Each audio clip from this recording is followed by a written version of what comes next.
on the topic innovation in education. So this topic, innovation in education, has catched the imagination of many teachers. Yesterday, we had nearly 20 presenters presenting their papers offline, and it was very interesting. I know the second phase of online paper presentation have started. First, we will consider outsiders. Before that, we will request Dr. Nigar ma'am, who is the convener of this program and also Joint Secretary of OMIAD, to talk and give some instructions. Yes, ma'am. Assalamu alaikum and good morning to everybody present here. So today is the second day of the paper presentation. This is the OMIAD's Golden Jubilee celebration. This is the first leg of the events.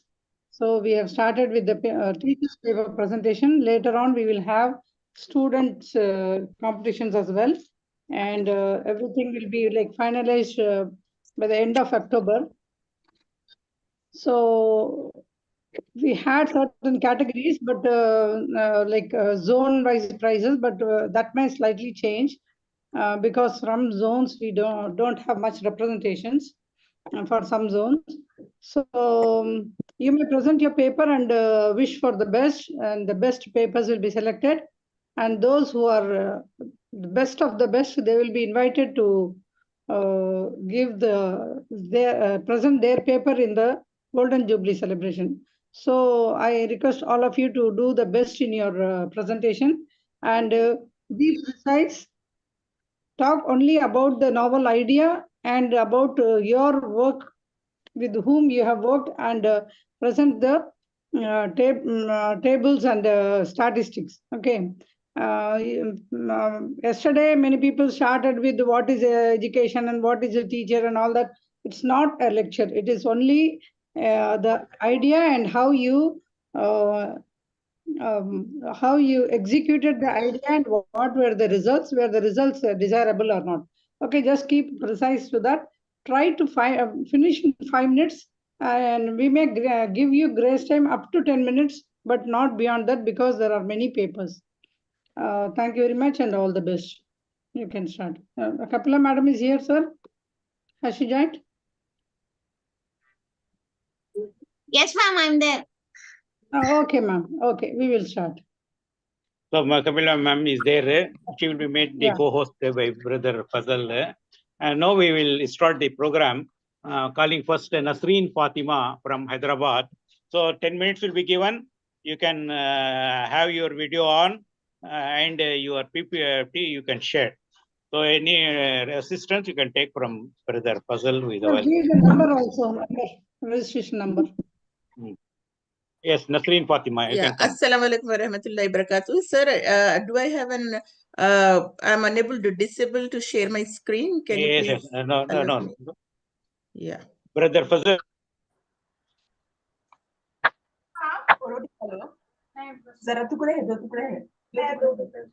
Hello, yes. Walaikum salam. No, you have been made.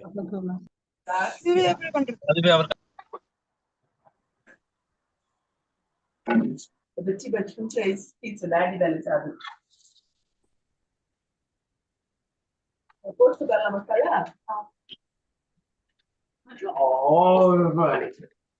बेटा कला को nonveg की queen बना रहे हैं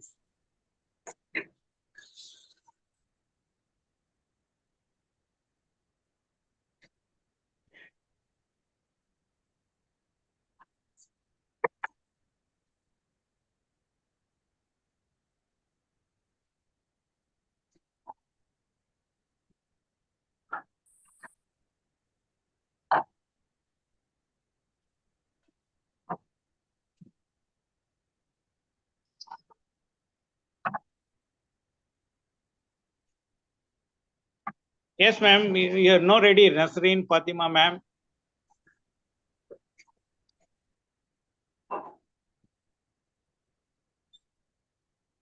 Time will start only when you start.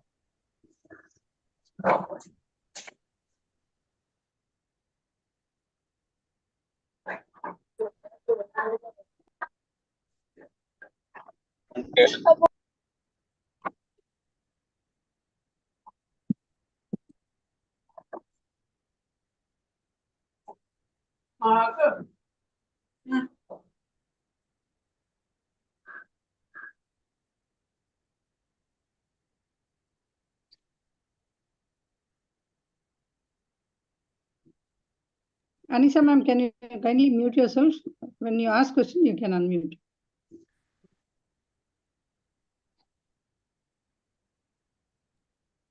Can you see my screen, sir? Shall I Yes, start? yes. Yes. Assalamu alaikum wa rahmatullahi wa barakatuhu. And I congratulate OMIAT for its 50 years Golden Jubilee celebration and for continuous inspiring education, excellence, and empowerment. I'm gratitude for giving me an opportunity to share my ideas with you all. To begin with, I'm not able to move my slides. Rafia Begum, please mute yourself, ma. So, ma'am, why am I not able to move my slides? Can you see the next slide, sir? Yes. So this is me, sir, Nasreen Fatima, and my topic something is school as a hub for innovation. So there are various innovations that we are doing in our school, but I'm going to talk about one idea as Nigar ma'am has talked about, that is a study on identifying the levels of the students' foundational numeracy and literacy and using these resources according to the grade level.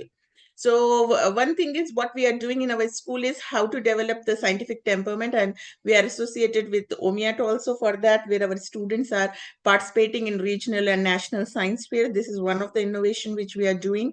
And the other is, the use of technology for the cost-effective quality education with collaboration of affordable private schools. So we have collaborated with affordable private schools where we are fostering quality education in the affordable price to the students. So we have created a hub of principles based upon the Jiddu Krishnamurthy's philosophy, where we are connecting to each other, connecting to myself, programs on connecting to myself, creating a culture of trust, and then, class observation, judgments, creating a mission and vision for schools, and learning to know and how to develop self-leadership. So these are some of the programs which we are doing together with the heads of the institutions. And this is one of the pictures where you can see, and I'm very happy that I've been selected as one of the facilitators for the principals from Hyderabad. We are 10 of them from throughout the India who are working on this. So what we are doing is we use different strategies as well as the action research methods to make sure that the entire class is taken, all learners are taken care of, and we can create a positive classroom environment. So there is one, I don't know, will I able to play this?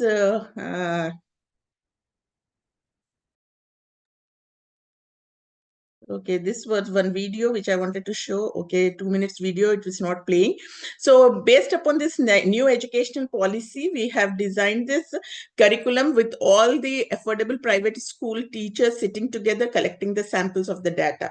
So what can we have the core essentials? Then what can we do for developing critical thinking, interactive classes, and experiential learning? And then for the leaders and for the teachers, different programs we have decided so that there could be a bridge. We can create the gap between these leaders, school leaders, and the teachers. And for the students, we have created different WhatsApp group, because even in the affordable private schools, anybody can afford to have a smartphone. So we used a smartphone as one of the tool for education, creating different groups. And then you can see that students and teachers, well-defined students and teachers roles were defined, and we started working on them. And collecting the data from the ESSER research, we had a programs where we did teaching at the right level. So we conducted baseline tests for the students and then divided them into the different levels. These are some of the questionnaires that we have used for the baseline tests for literacy. And then, the resources which we have used are like laboratories, libraries. These are all the shared resources which we are using in our different schools. And we chose to have a mobile laboratory so that we can meet the globally recognized standards, experimentations to the doorsteps of the schools. And we are doing it with the Telangana Science Fair Academy. We are conducting various seminars for the students and the teachers, and as well as the interested parents. The whole stakeholders are taken care of. And then, the new edutrends are being shared with them. Our students have done successfully a few of the projects in Inspire and are able to reach to the state level, where we have a, mosquito repellent and control of mosquitoes, one of the good project. And even they were recognized at the state and regional levels. And these were some of the projects which they were doing. And then, how can we have the networking of the students, and how can we reach to the poorest and the poor? In that criteria, we had hybrid classrooms we have started in our schools, from where we have adopted around 35 children from an orphanage, and we are testing and doing a research on how could we change them using new educational and equitable method, where we have, continuous. You can see one of it, how we are taking an interactive sessions for these students. These videos I'm not able to play. Okay, so we have got good interactive sessions for our students, where, we are taking care of it using these how and the assessment tests, how we are conducting online. I wanted to show the videos, but my videos, I'm unable to play them here. And then, how we have collected the data. The problems that and the challenges most of our schools were facing were, one of the causes why we started this FLN in our schools were, we were having majority of the first generation learners, and there was a lack of understanding because of the poor basics. And its effect were mostly the students. We found them very disinterested in the classroom, and absenteeism was at great level. And this has created a negative classroom climate. So teacher time is more focused most of the time in managing the behavior of the students. To overcome that, when we started the analyzing literacy and numeracy levels of the students, we analyzed that, how can we have a proper resources for them? And Allocate is one of the organizations which has helped us in providing resources. And then we allocated 145-minute period for FLN teaching at right level in our schools. And then you can see the impact in the qualitative and quantitative data that we have got. So we have found that class 4 and 6 showed 60% improvement, and the classes became interactive. And 7th and 10th has shown 10%, 40% impact on the classroom activities. And if you look at the quantitative data, we do have an average of 18% increase in numeracy level of the students and 7% in literacy level. And even the attendance improved by 40%. Students become participative in co-curricular activities. We could see a 20% improvement into them. And then the future plans and sustainability for school leaders. We are planning continuous professional development for all the stakeholders, and would like to continue with the level course after detailed study and action research in the classrooms, so that we can reach all types of learners.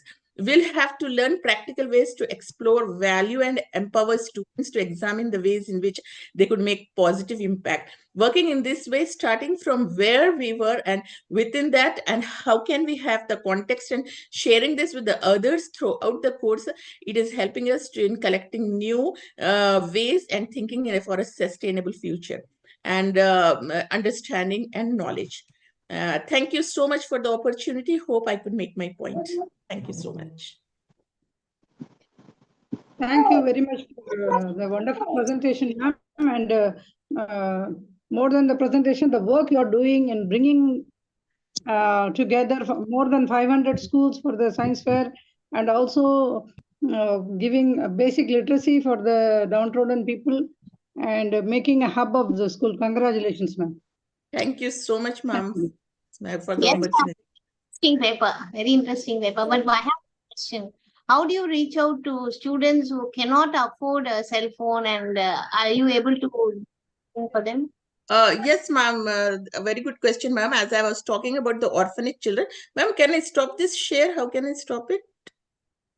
Ma'am, that was a very good question. What we did is in that, like as I was talking, when we reached to 35 orphanage children, they were not having taps. So we approached to few of the, Shadan Educational Institution is one of the biggest institution in Hyderabad.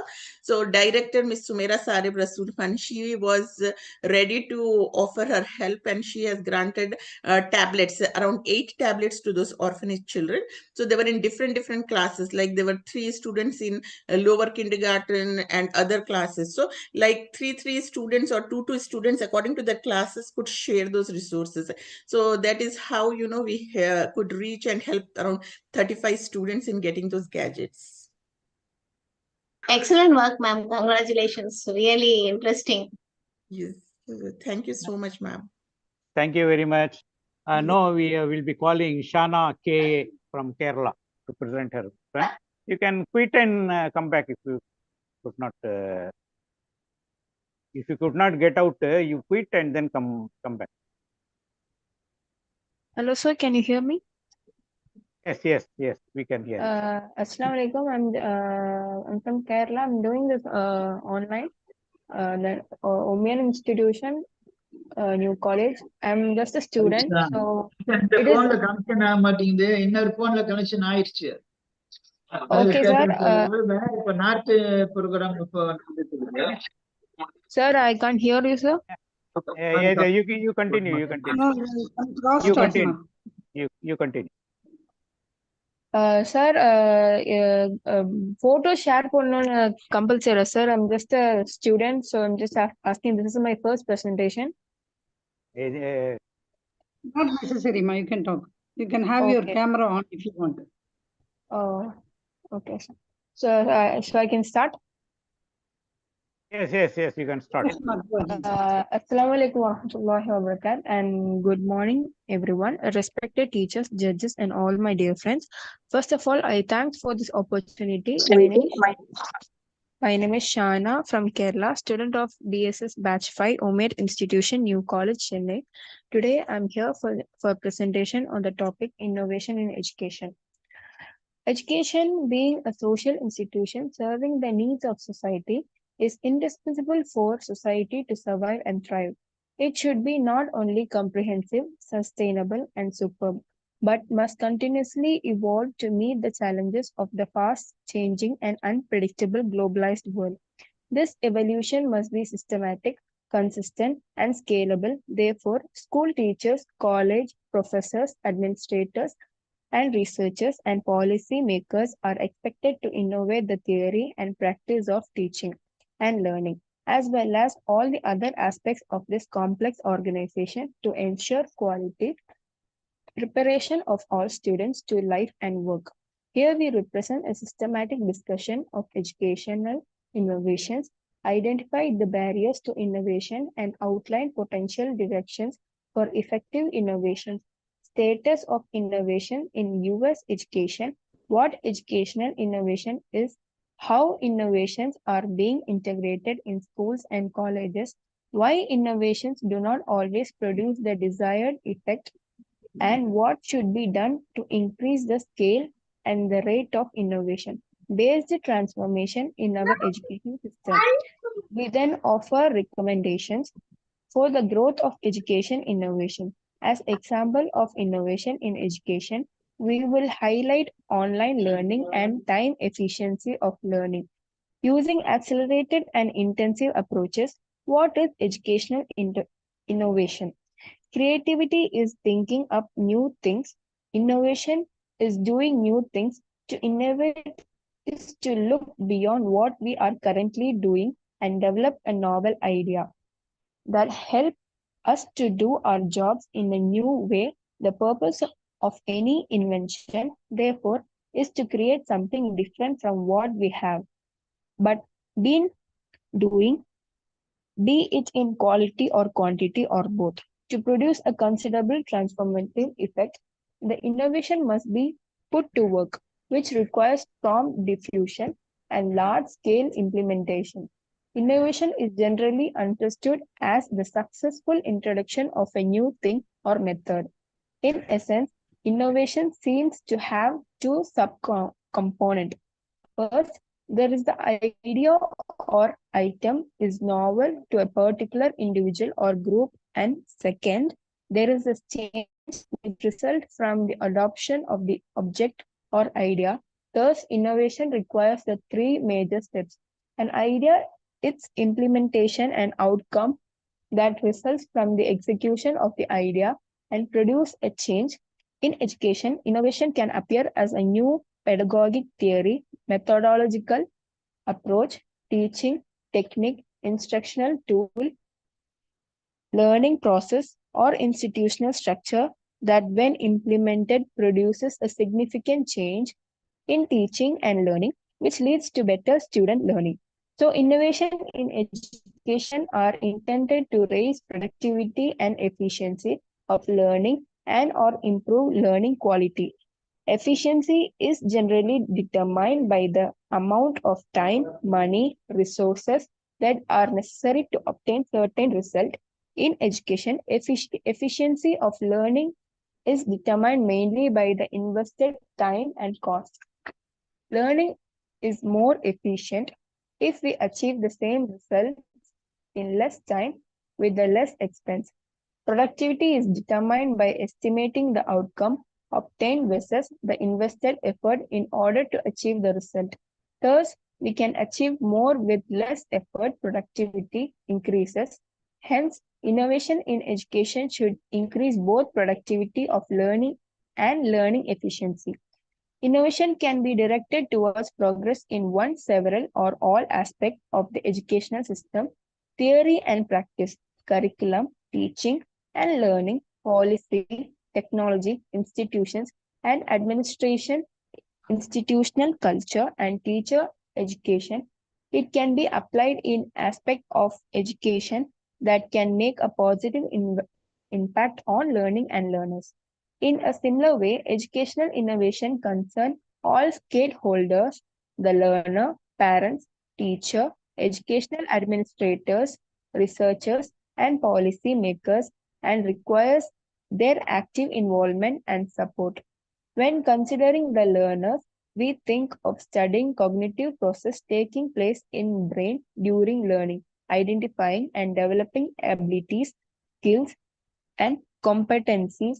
These include improving attitudes, dispositions, behaviors, motivation, self-assessment, self-efficiency, autonomy, as well as communication, collaboration, engagement, and learning productivity.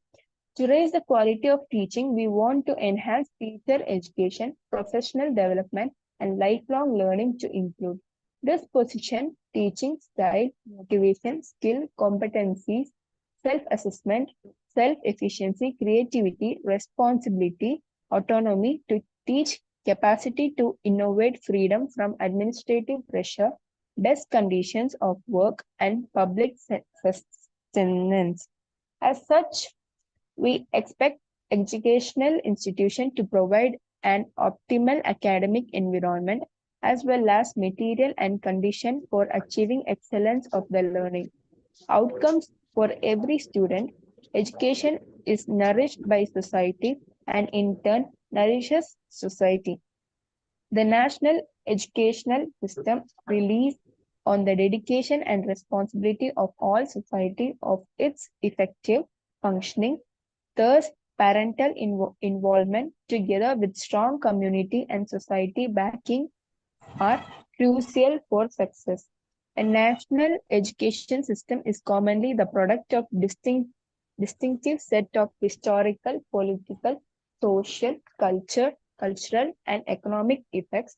As it is complete system, its different areas are not only interrelated and interdependent, but act together. Subsequently, any change in one of them may generate in others. A few examples of innovation in some areas that made a drastic impact on whole educational system are political, social, cultural, pedagogical, psychological, technological. These innovations left a significant mark on education, which of them helped improve productivity and quality of learning under NCLB. NCLB means no Child Left Behind Act of 2001 was a US act of Congress promoted by the presidency of George W. Bush. It reauthorized the Elementary and Secondary Education Act and included title provisions applying to disadvantaged students.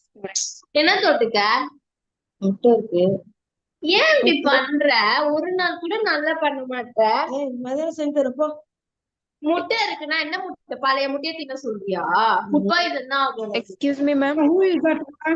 Ma, please mute yourselves. We place too much focus on accountability and assessment and lost sight of many other critical aspects of education. In drawing too much attention to technology innovations, we may neglect teachers and learners in the process.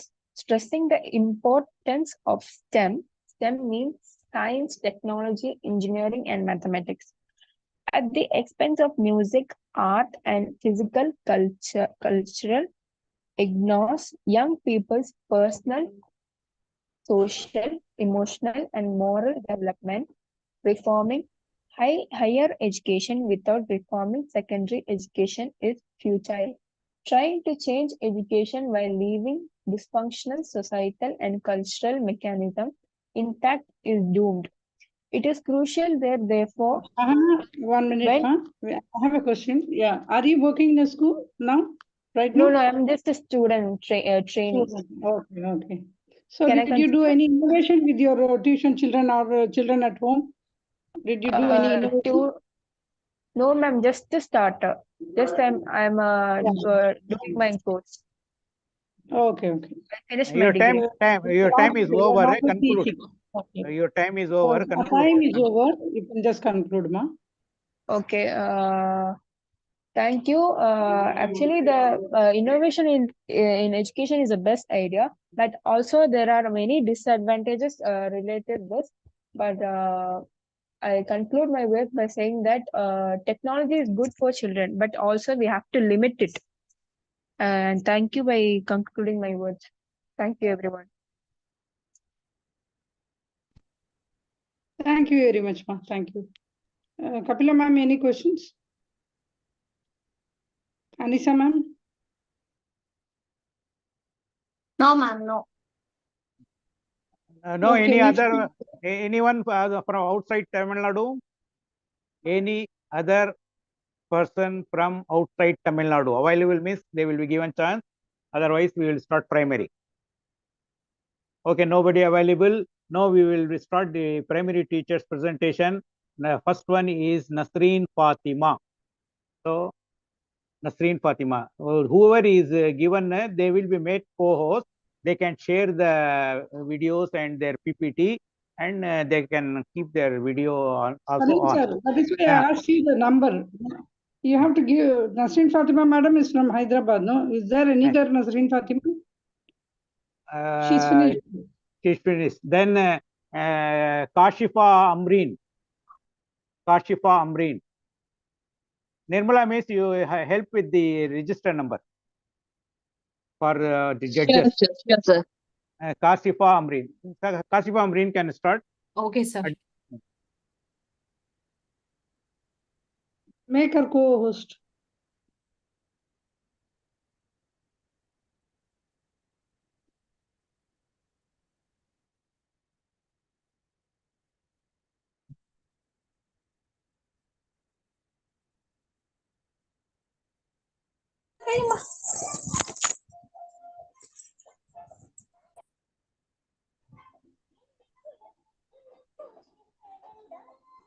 Is my screen visible, sir?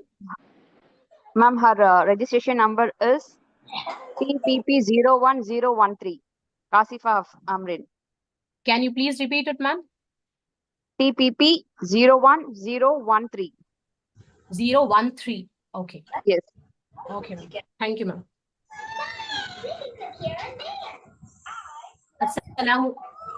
Assalamu alaikum and good morning, everyone. This is Kashifa Amreen from BSS Batch 6. Today, I'm going to present a paper on innovation in education to enhance academic achievements. Let us see what it is. Yes, And innovation is a need of art which engages the students to imagine, innovate, and create new things, which helps in building their academics as well as their personality. Some of the lesser known points are unique learning path, communication skills, adaptive learning, project-based learning, usage of data-driven instructions. Yes. Yes, implementation of methodology. Some of the methods which I used for my children are, I'm going to share that today actually. Like I worked in a MWA school during the academic year 2016 to 2017. There we started a Go Green Club. I was handpicked as an Eco Club coordinator, luckily. So what we did is, we just gave an introduction to the children, like what is Green Club, how it's going to play an important role in an environment, how we are going to save it, and all that. Like a Green Club in school plays an important role in promoting environmental awareness and sustainability among the students. Few reasons are environmental education, sustainable practices, leadership skills, and promoting health. The activities we conducted in a school campus was like a group of students, like from class 6 to 9, around 35 to 40 students, the ones who were interested. We arranged a class after school hours, like 45 minutes to 1 hour. We had a class and awareness programs were given, like how to save our environment, how to start with the school. We have to first keep our schools clean, our homes clean, what to do that. All that awareness program was given. Then we had a sapling plantations in our school corridors, poster making and slogan writing competitions were given. Even the students participate in the best out of paste competitions. All these things they were very much interested in doing, and it resulted well, I must say. Since I don't have any pictures with me, it is like it's been almost 7 to 8 years since I was working there. But the data which I had it, I just wanted to put up here and just wanted to present myself. And even the teachers, the interested teachers, they took part, and everybody is like, we are going to keep our school clean, and how we are going to act upon it. Like we have to keep our classrooms clean, home clean, like all that. It started, and students, they loved this Eco Club, and they started showing love towards nature as well. Yes. Another initiative which was taken by me was at Unity Kids School, where I was working for the academic year 2018 and 19. I was handling communication skills as well, along with my subjects from class 1 to 3. Yes. What is communication? We all know that it is an exchange of dialogues, like exchanging ideas, thoughts, feelings, or informations. It is of two types, like verbal and non-verbal. This effective communication involves several aspects, like confidence, active listening, clarity, understanding the audience, like how, we have the sounds and symbols sessions which is going on, like really they are helpful. The teachers, the hosts, they are understanding what the audience exactly want, and how they, the response and everything are, alhamdulillah. I really wanted to appreciate that. Then respectful interactions, questioning, all that comes in. Now, the classroom approach was like, I allotted one period during the school hours from class 2 to 3. Like every time from class 1 to 3, we had a positive peer interactions. I used to encourage kids to talk on a several topic, like just a minute. Then we had a role plays where, the exchange of dialogues happens between them. And I used to ask them, what do you want to become when you grow up? They say, ma'am, I want to be this, I want to be that. Okay, talk on it. Whatever it is, even if you make mistakes, that's okay. Everyone make mistakes and we learn from it. So that's what was happening. Alhamdulillah, I could see a major difference on my children, I could say. From the beginning till when the academic year was about to end, most of them were able to talk, and they, without any stage fear, they just randomly, they could come and speak on any topic. Like at least they tried doing it. So I was very happy. Alhamdulillah, in the initial state, only 20 to 30% students, they were able to come out and talk when we say something. But at the end results, like almost 70 to 75%, they say, okay, ma'am, we'll come and share it. That's okay if we make mistakes, and we are going to learn on it. Alhamdulillah, that was a very good, initiative taken by me, and it came out very, very well, I should say. Then yes, everyday new words, and obviously I used to give all my children like everyday new word, and I tell them to implement that. Just form a sentence with that new word and make use of it. Just keep on talking or interact with it. Just try to make sentences with it so that we can, expand our vocabulary. Go home and tell your parents like what word you have learned today. Just share with your tuition friends, your neighbors, even they'll come to know.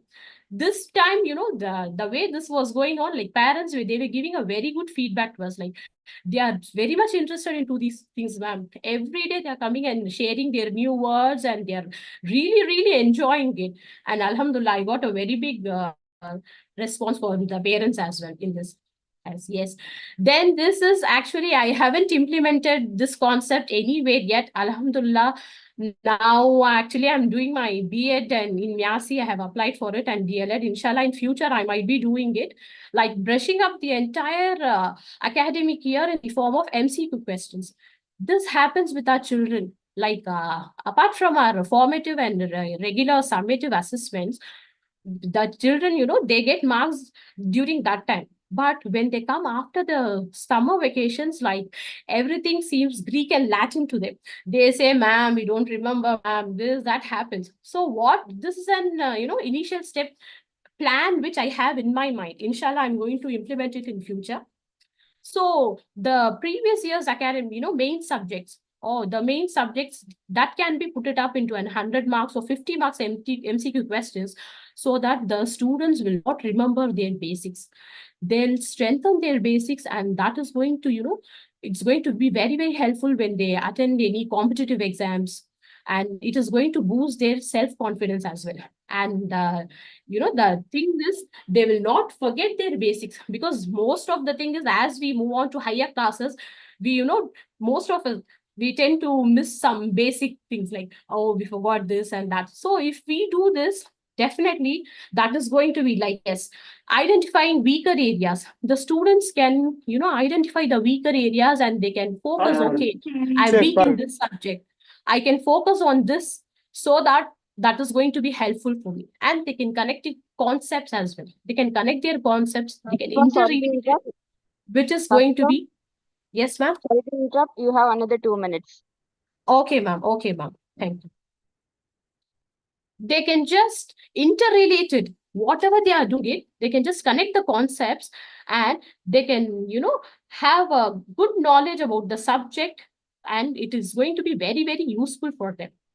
That's it. I just wanted to implement those. I don't know how long, how far it's going to work out, but still I have this idea to do it, ma'am. And Alhamdulillah, all the Eco Club, this communication skills, and everyday new word, all this has been a very good, success, I must say. I got a very good feedback from my teachers and my students, including parents. Everybody were like, yes, this was helpful. This is helpful, and this has, it has plays a vital role in the student. Kashmir, I have a question for you. Yes, ma'am. Sorry, I have ma'am. a question for you, Kashmir.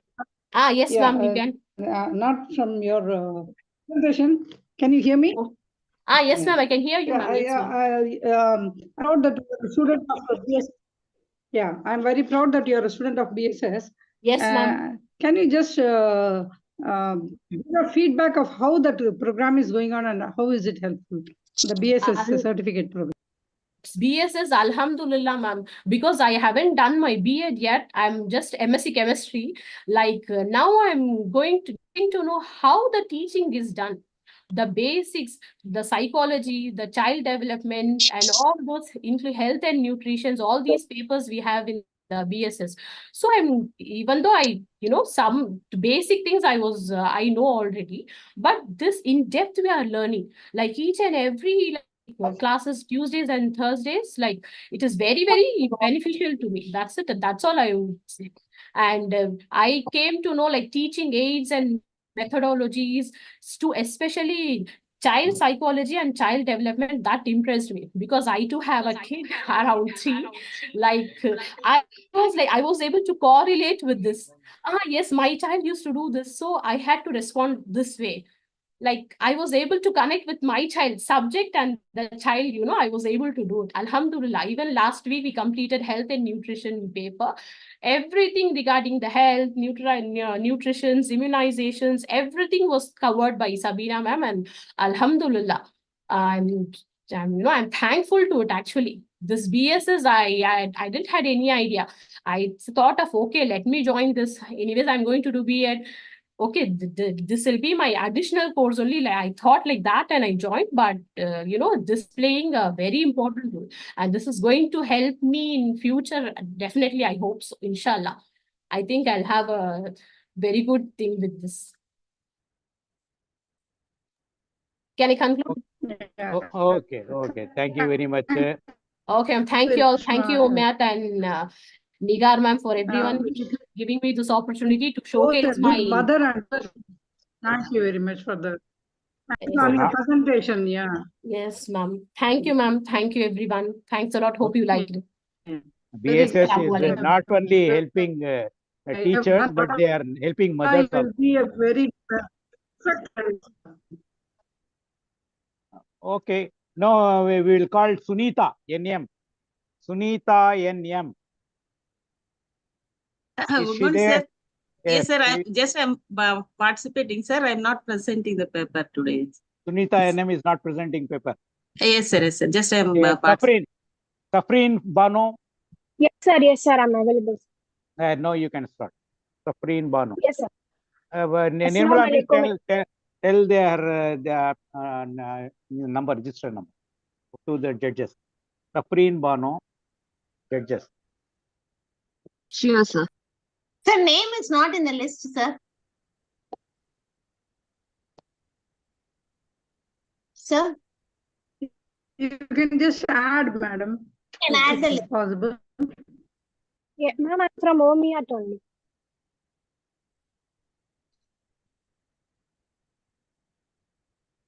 Shall I start, sir?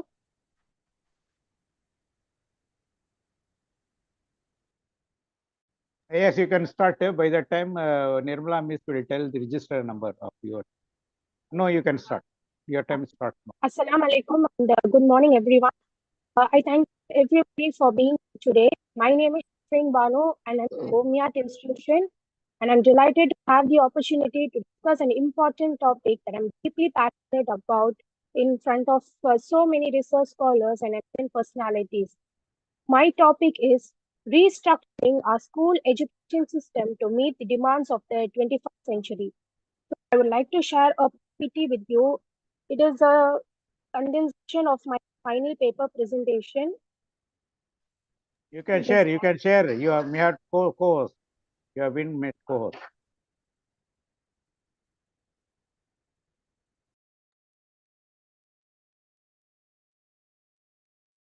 So as the world is changing at an unprecedented pace, technology is skyrocketing, but our education system, as we all know, is deeply rooted in outdated methods. Definitely do not prepare our students for the challenges they will face in the modern workforce. So today I want to explore why we need to think our approach to education and how we can implement meaningful changes to equip a better future for our students. So to start, let me first acknowledge the reality, today's reality we are dealing with it. As we all know, most schools focuses only on rote memorization and standardized tests. When our curriculum is really based on standardized test and memorization, the students just slug up from the book and they will just write in the exams. There is no scope for their creativity or critical thinking to bring up their innovations in the education. So as they go on to work, employees are not looking for people who can remember facts. Actually, when you go for work, you will look for critical thinkers, problem solvers, and effective communicators. So this gap, what we have between what's taught in school and what's in real world has significant consequences. So I feel if we want to prepare students for the future, we need to shift our focus towards the skills that matters the most. So I want to bring you all 5 major 21st century skills that will help for our students to secure a bright future in terms of work and everything. So first one is critical thinking.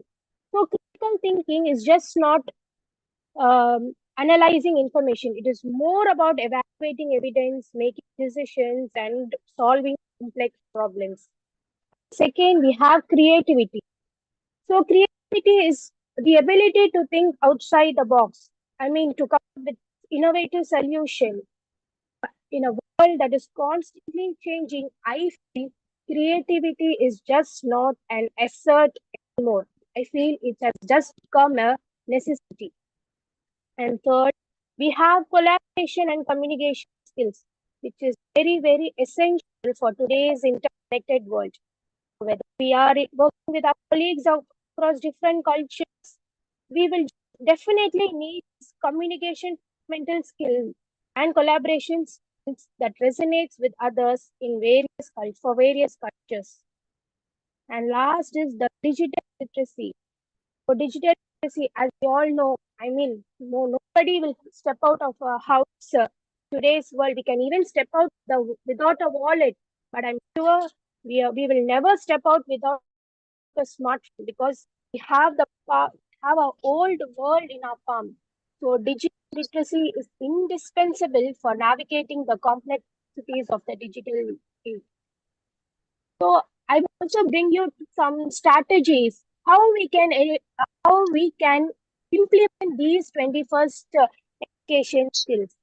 So the first step would be we can have a innovative curriculum. So rather than picking the 5 traditional subjects like the English, Maths, Tamil, social studies, I mean, do not to completely remove them, but we will ensure that these 21st century skills are woven together with the traditional subjects. So that is our curriculum innovation. And next is project-based learning. So as a computer teacher myself, I found my students more engaging and more interactive when I give them project-based activities in robotics or let it be in artificial intelligence rather than them learning from the book or learning from the textbook, just going through presentations. And the third one would be interdisciplinary skills. So we all know after 10th, we have to choose a particular streamline and focus our knowledge only on the particular streamline. But through interdisciplinary approach, I feel we can break down the barriers between the subjects. We can allow the students to see connections between various subjects and apply learning in a more holistic skill.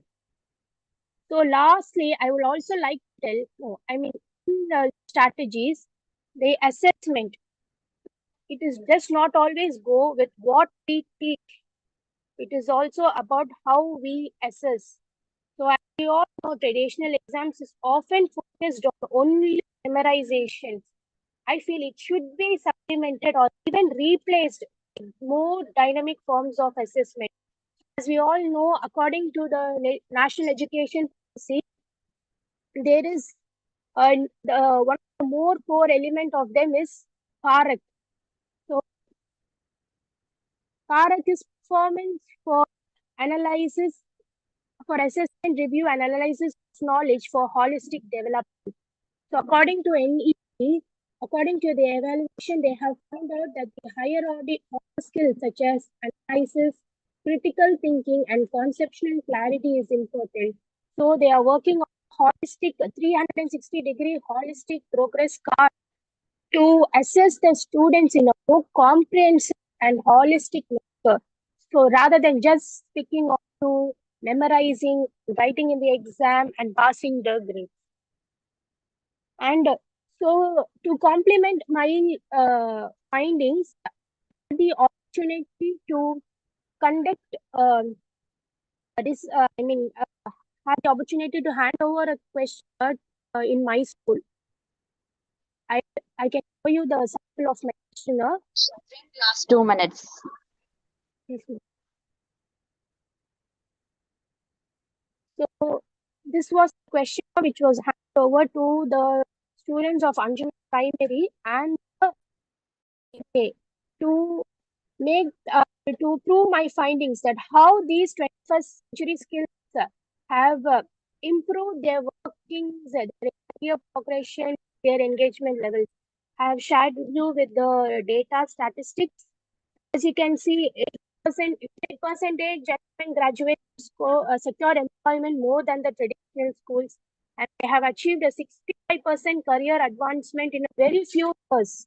Because in recent days, in the last few days, Anjuman Primary is heavily focusing on the 21st century skills, trying to align with the new education policy that focuses on all the creativity, critical thinking, rather than just rote memorization. So you can have a look at the data. We have a student engagement or rating of 4.2 than compared to the other schools.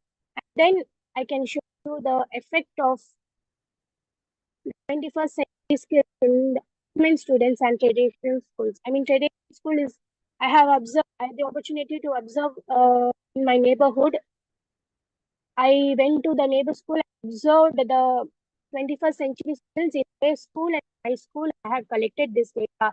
So critical thinking is 80% in Anjuman Primary as compared to the traditional. In creativity, it is 75%, and in collaboration, it is 85%.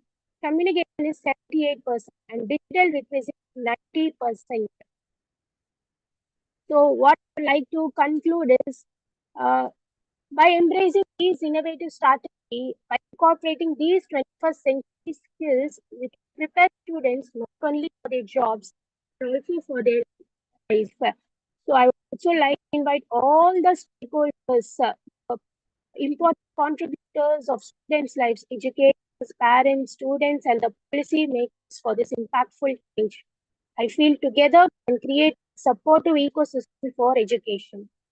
So thank you for your attention and commitment to this vital mission. I'm also looking forward to other papers. Thank you, everyone.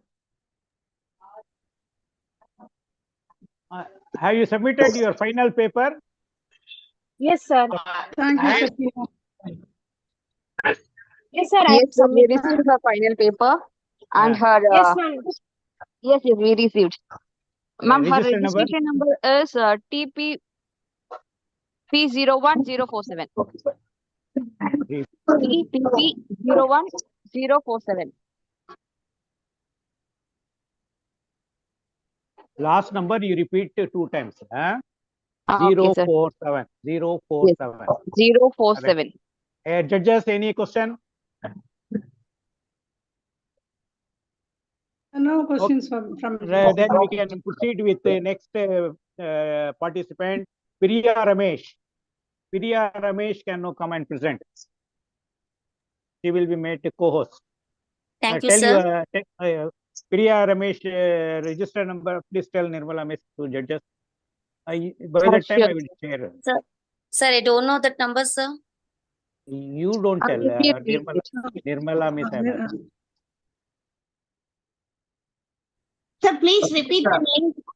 Sir, please repeat the name. Priya Ramesh. Priya Ramesh.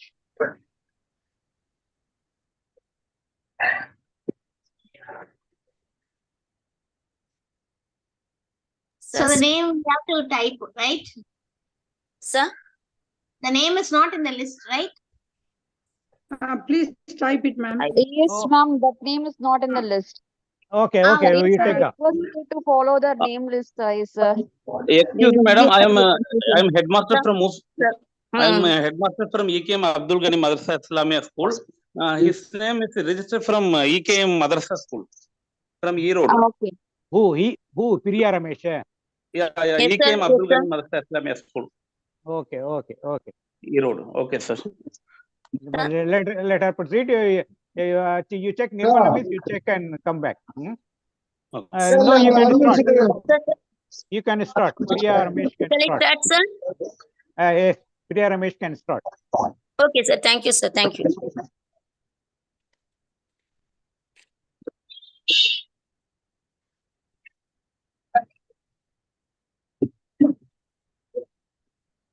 Good morning, everyone. I am Priya from EKM Abdul Ghani Madrasa Islamia Primary School.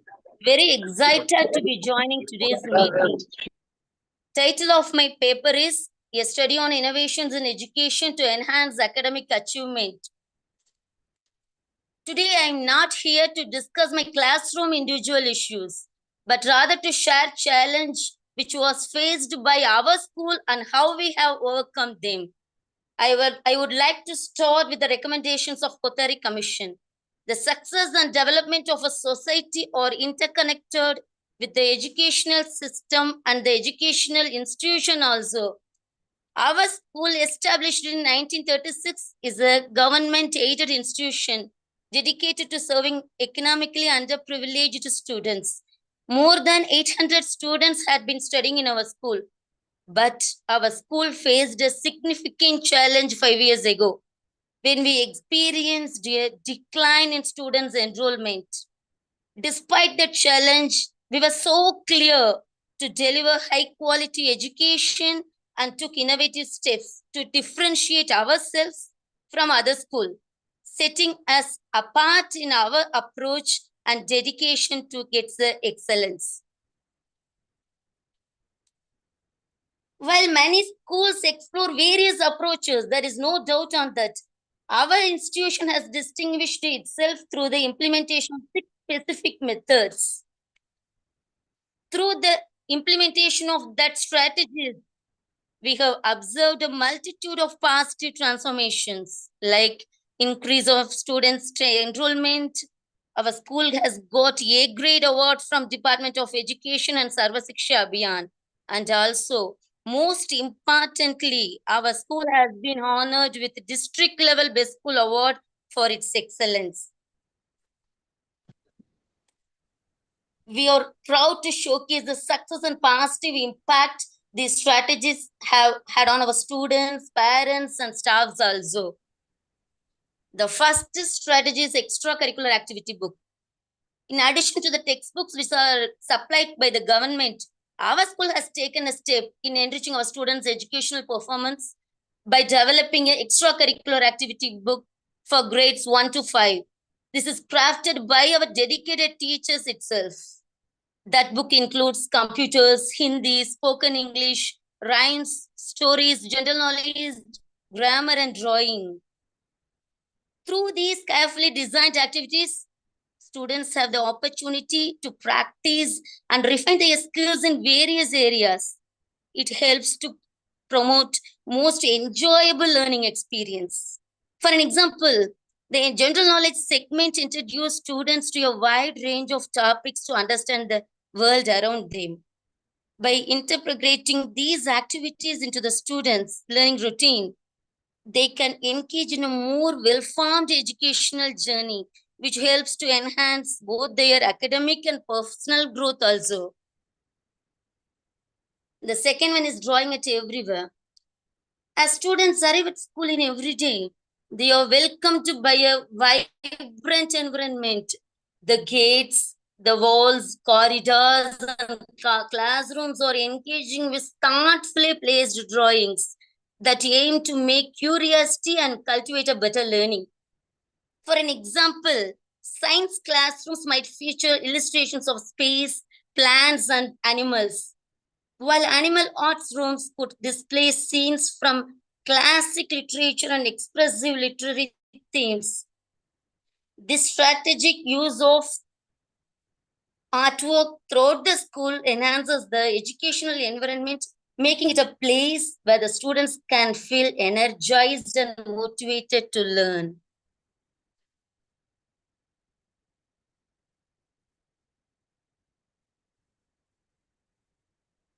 The third one is smart TV in every classrooms.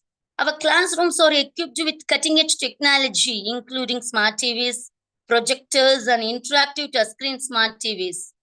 These tools are instrumental in displaying interactive content to various learning styles by incorporating technological resources, support various teaching methods, and create a more better learning environment.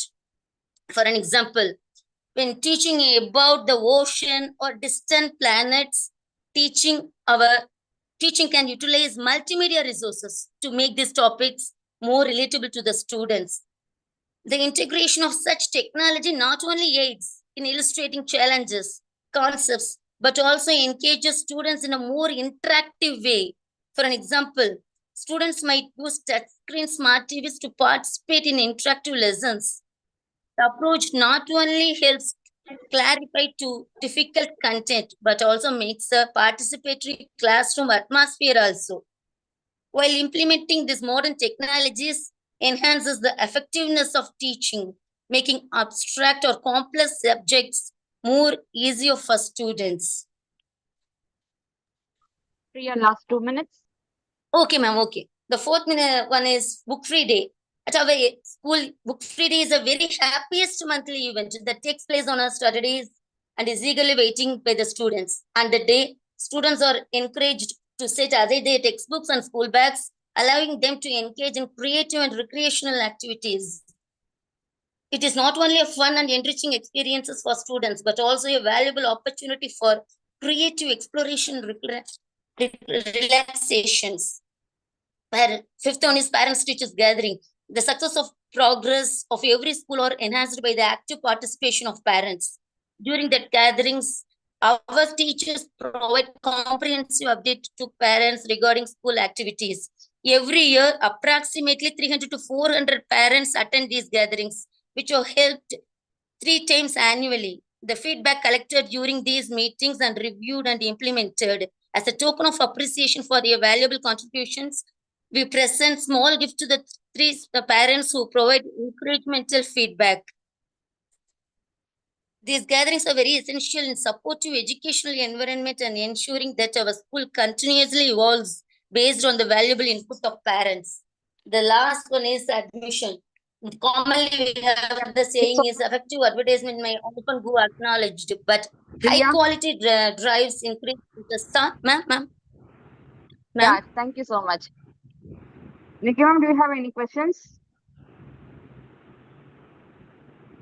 Ma'am, may I conclude, ma'am? May I conclude, ma'am? Okay, 1 minute, you conclude. Quickly conclude. Okay. Notably, most of the government schools in Nehru district have their double-digit strength only, whereas our school has consistently maintained student strength of 700. This achievement is happened of delivering high-quality education and implementation of these innovative approaches. The motto of our school is faith, knowledge, and discipline. We are committed to continuously refining our methods to better achieve our educational objectives and support our students' holistic development. Thank you once again for giving this opportunity. Yes, judges. Ma'am, I have concluded, ma'am. Yes, okay. Ma'am. You have concluded. Judges. Thank you very much, ma'am. Thank you. Now we are calling Aisha Siddiqa. Aisha Siddiqa is available? No, she will be my co-host. Aisha Siddiqa available?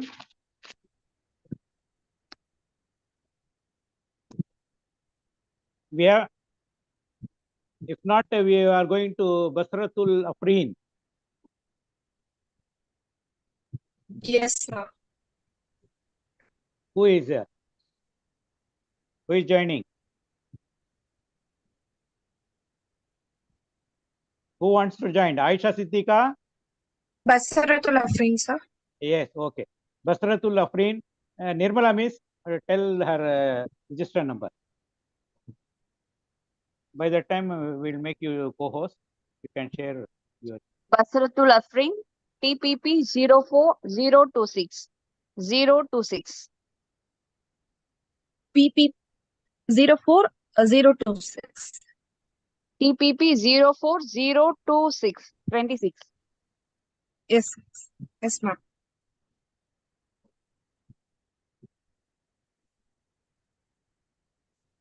Yes, ma'am, you can Make start. me co-host. Yes, thank you.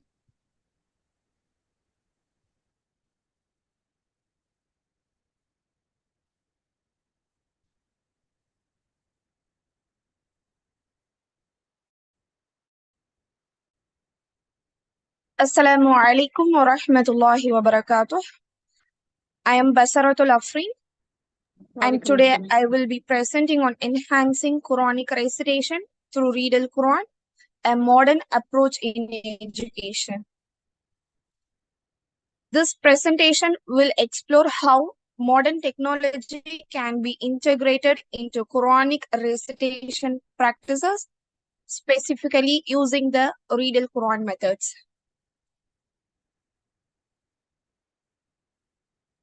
Oh.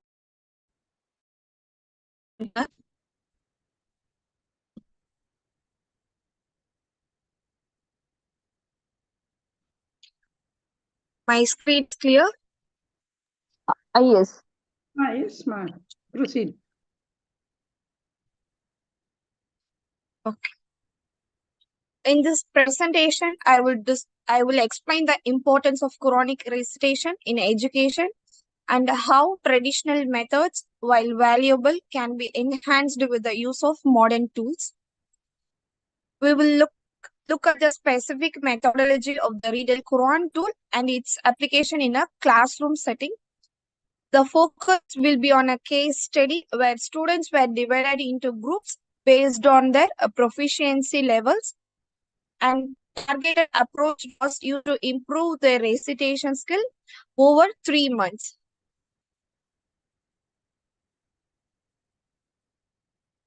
What I'm used in this methodology, the Read al Quran tool is designed to assist students in improving their recitation through various interactive features. This include shapes, makhraj, correct pronunciation using makhraj order, and using a poem, and repetition mode that allows students to practice at their own pace.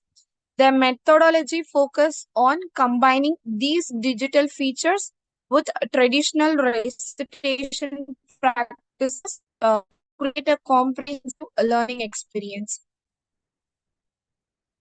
In the classroom, students were divided into 3 groups based on their proficiency level: exceeding, meeting, and approaching students. A focus was primarily on the approaching level students, as they were the group mostly benefit from targeted intervention using the Read al Quran tool. This division allowed for a more personalized approach to teaching, addressing the specific needs of each group.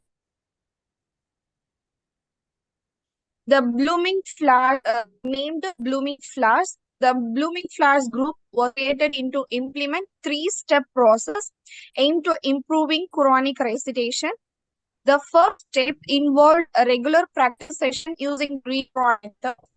The second step, peer monitoring, where more proficient students help those who are struggling. The final step was a regular feedback.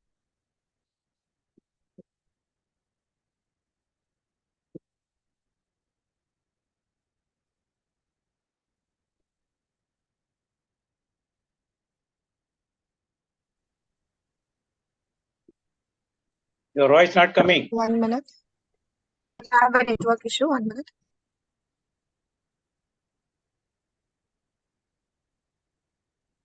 The final step was regular feedback and assessment to monitor progress and adjust the learning approach as needed.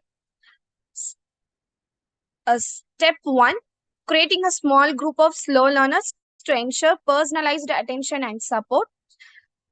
And instructional videos, record short video 5 to 6 minutes based on the PPT slide. A video should include explanation, demonstration, and practicing exercise. Step 2, students watch the instructional videos and practice the recitation as guided. And the students submit their record and send the recitation audio file to the school for review. And third step, teachers review students' audio submission and provide construction feedback. This progress tracking improve over time and adjust instructional content as needed. This 3-month period, the Blooming Flowers group showed significant improvement. Regular practice with Read al Quran combined with peer support and consistent feedback led to increased confidence and proficiency in recitation. The results were evident in both the quality of recitation and the students' overall engagement in the Quran. So the learning outcome from this approach include improved recitation skill, increased students' engagement, and greater sense of confidence among the students. This case study demonstrates that integrating modern tools like Read Al Quran into traditional Quranic education has significantly enhanced the learning experience and lead to better educational outcome. Jazakumullah khair. Judges, any comment? Have you checked quranhive.com? Ma? Have you seen that website? Sister?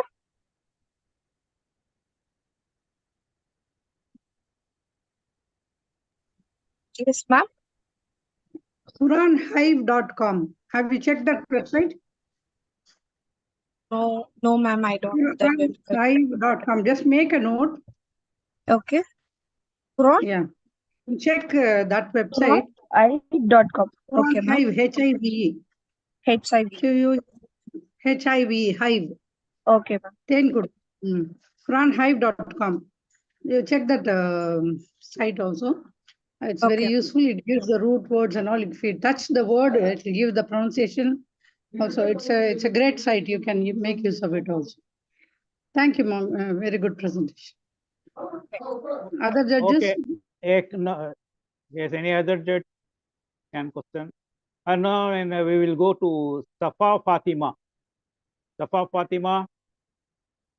Nirmala Miss, find out her Yes, sir. register number. Yes, sir. We'll make you co-host. Okay, sir.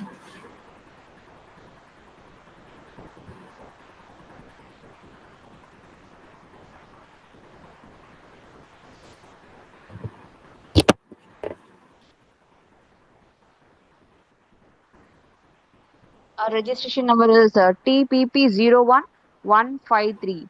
153.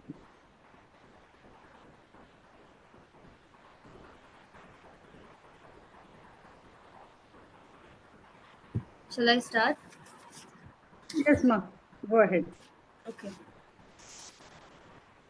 Assalamu alaikum and a very good morning to everyone. Thank you for joining me today. I'm Fatima from BSS Batch 6. I'm a first year student in English Literature at JBS College for Women. Today I'm going to be performing my first presentation, which is on innovation in education, and I'll be focusing on the subtopic use of machine learning and artificial intelligence in education. Let's dive into the topic. Today we'll discuss the transformative role of AI and ML in education, exploring their current application benefits and challenges.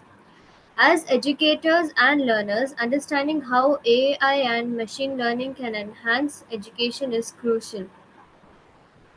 Now, AI's role in education has evolved from basic computer assisted learning in early days to really advanced personalized systems.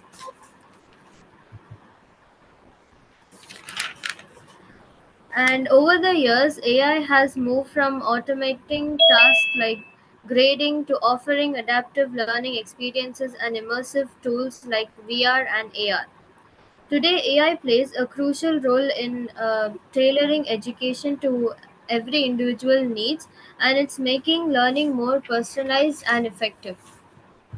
Now let's see what AI is. It is like a branch of computer science, and it mimics, human cognitive functions. And it is like a technology designed to stimulate human intelligence, and it performs tasks like very humanly tasks like learning, reasoning, and problem solving. And let's see what is machine learning. So this is a way for computers, this is like a subset of AI. And this is a way for computers to get better at tasks by learning from lots of data. Instead of programming a computer on what to do, the computer itself figures their own by finding patterns and information. Next is the role of AI and ML in education. AI and ML is changing on how we learn, and it's making it more personalized and efficient.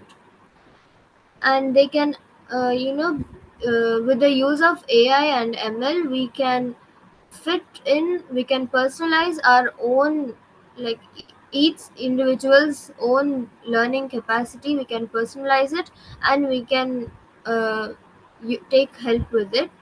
And it also adjusts the lessons to fit in with what each student needs, and it helps with homework and even grading assignments. And it is like having a learning system that adapts to you and makes learning easier and fun. The applications of ML and AI. The first one is personalized learning. So these two have several vital applications in the education field, and one of them is personalized learning. This allows students to learn at their own pace and speed as they improve without overwhelming the students. So each child can improve at their own pace without having to face the competition as we used to do in our traditional classrooms. Next one is intelligent tutoring systems. So this is an AI-based program called ITS, and it provides students with a personalized learning support. And it evaluates each student's level of understanding and provides, tutoring videos so the students can learn. Next is pedagogical innovations. AI for the teachers, in short. First one, okay, these are creative ways of teaching that make learning better and more engaging for students. So this includes new tools and different teaching methods. 3 of them are listed here. First one is a flipped classroom model. So this is a teaching approach where traditional learning is turned upside down. So upside down as in, how students go to school and then uh, they listen to the lectures and then they come home and do the homework. Here the students, they read the material and they analyze it. They use different sources like videos and textbooks, and then they come to school and interact with the teachers.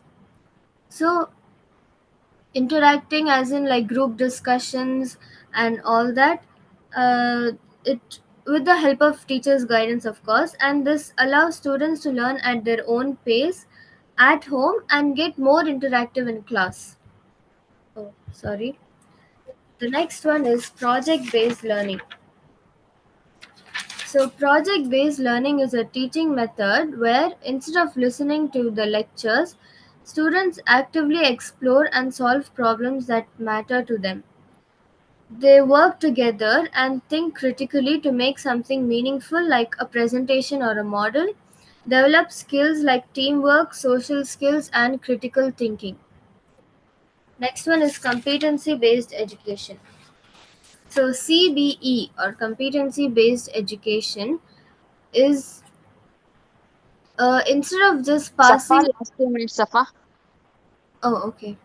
So instead of just passing a class because the semester is over, they do not move to the next topic unless they are sure and they are thorough with the first topic.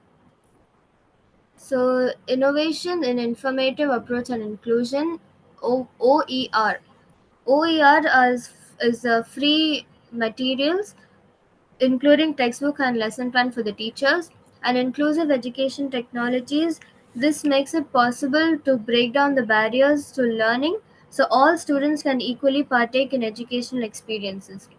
Next is global learning networks. These help students and teachers from all over the world to interact and share knowledge. So next one is challenges and considerations. Although AI has a lot of challenges, a lot of advantages, sorry, challenges are, some students are not privileged enough to afford all these resources. So that is one. And then the teachers, The teachers must be updated with every upgrade the AI makes in order to understand the students' learning pace, and also the students must be safe from cyber crimes. Sorry, 1 second.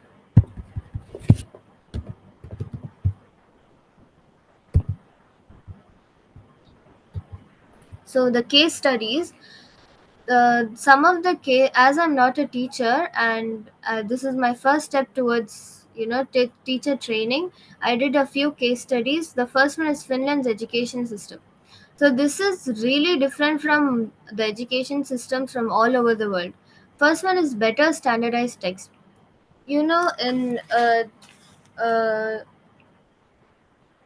the US, it requires students to take annual tests, but here they take only like uh, one standardized test during the whole primary and secondary schooling. Next is more time for play.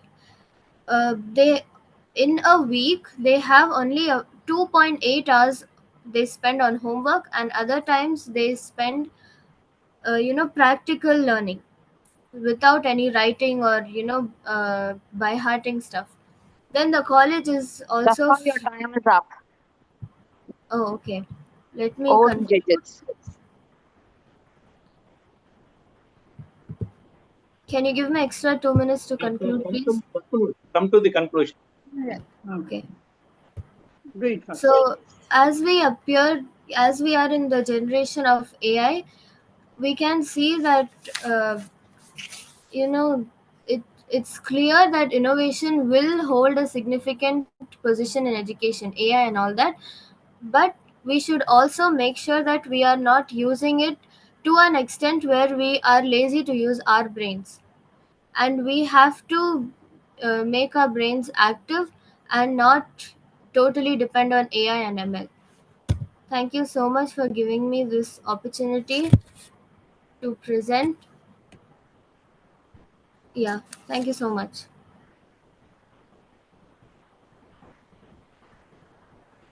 Thank you, ma.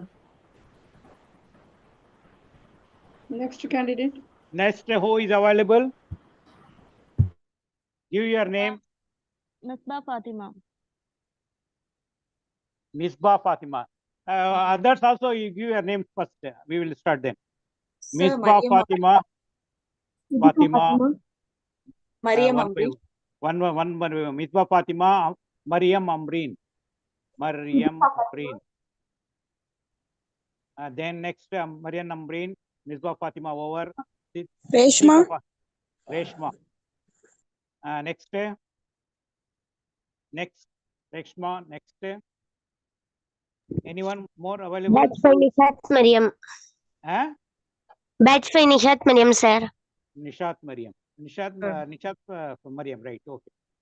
Now we can start with Misbah Fatima. Okay, sir. You come and start. Misbah Fatima. Nirmala Miss, tell her this one register number. Rashmiya Banu. I'm checking on it, sir.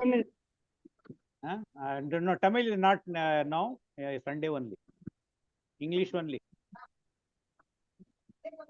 Misbah Fatima, register number. Nirmala Miss, assist with the judges. No, you are made the co-host. You can proceed. Okay, sir. Misbah Fatima, TPP 01092. TPP 01092. That is 92.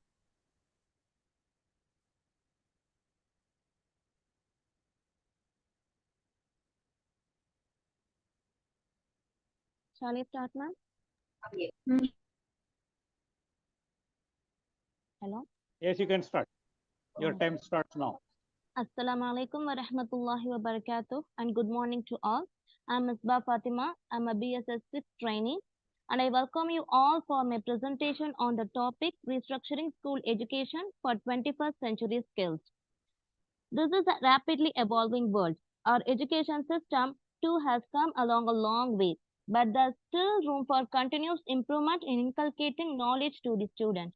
This paper proposes a framework for transforming school curriculum, teaching methods, and assessment strategies for the better development and understanding of the students for the future. So teachers, let's get back to our school days and recall what we have been taught and learned, how we have been learned. Most of our answers will be subject and teacher-centered traditional method. In traditional method, the major tool is rote learning, and its emphasis is on passive learning. The classroom is only teacher-centered, and the student participation is classroom is comparatively less. There is a huge gap between what has been taught and how it has to be applied in real life. Thus, it hinders students' ability to apply knowledge in real-world scenery. Thus, it paves the way for active learning, which involves the 21st century skills. Active learning is a constructivist-based approach. Here, the students learn through their own experiences using 21st century skills rather than just observing verbatim from teachers.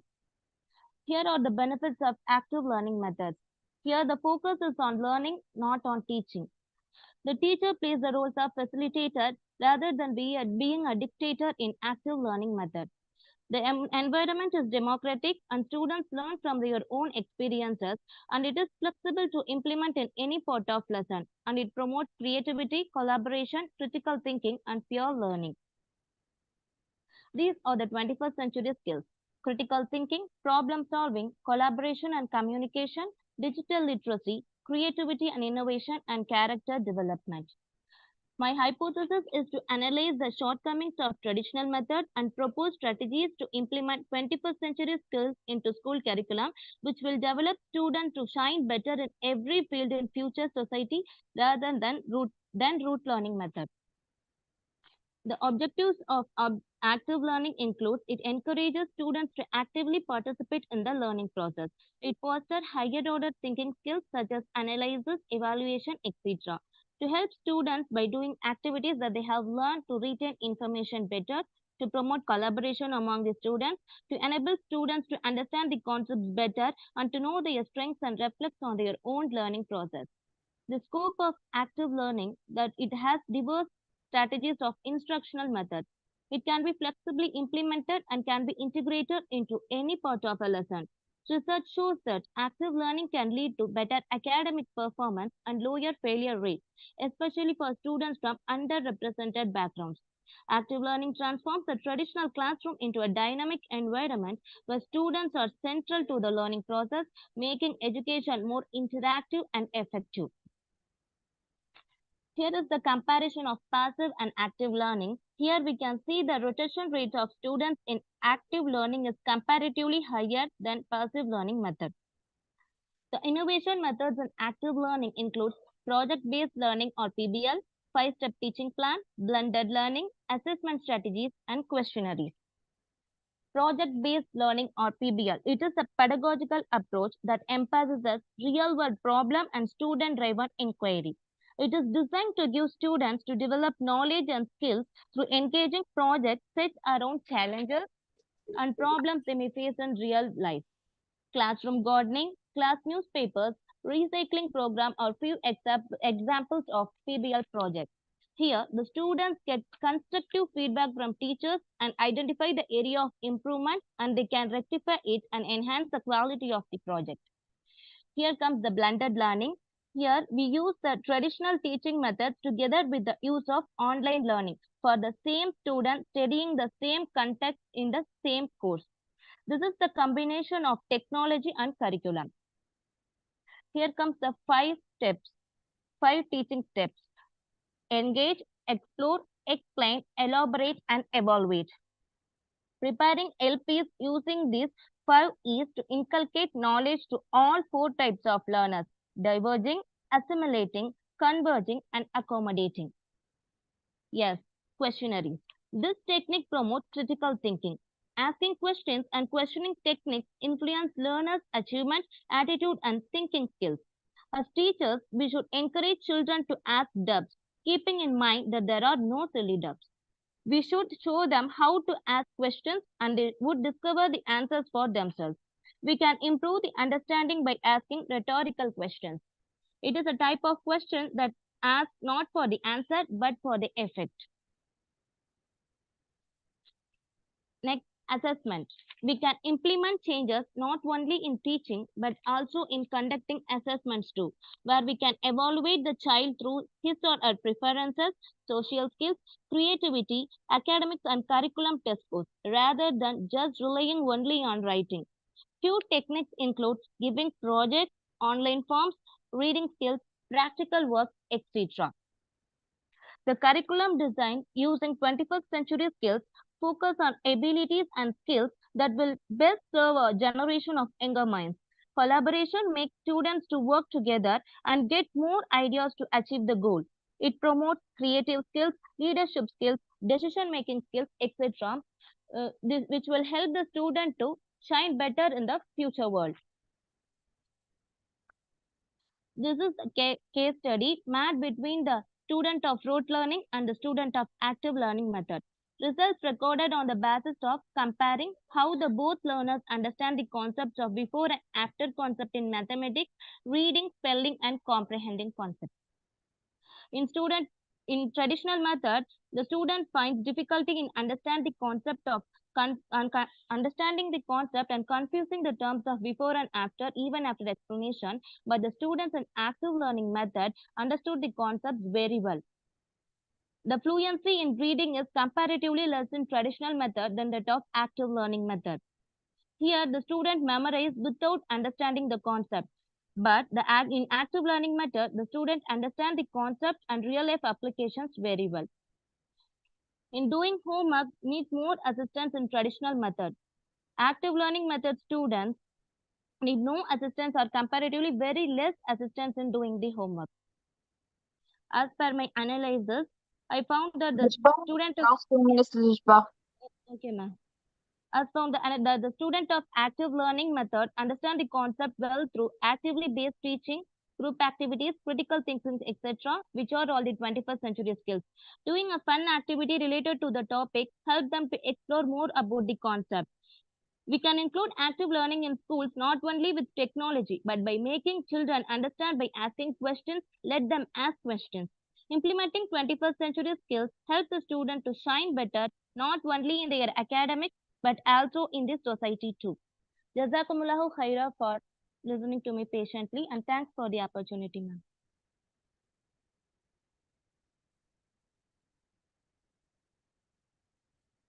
Ma'am, I concluded.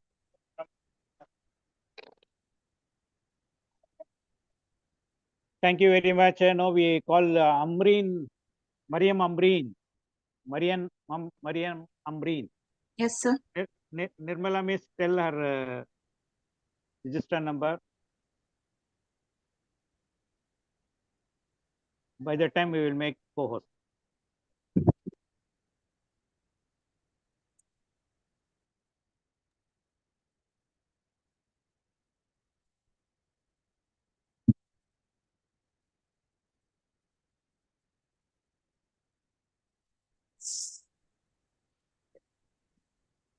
Nirmala Miss, available?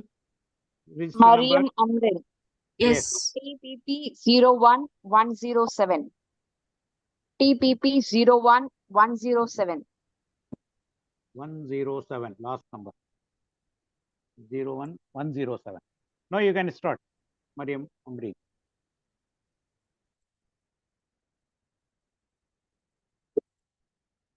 Assalamu alaikum. I'm S. Mariam Amreen from batch 6 from Umayyad Institution. So today I am here to share my views upon the primary level. This is my first session I'm doing, and this is about innovation in education.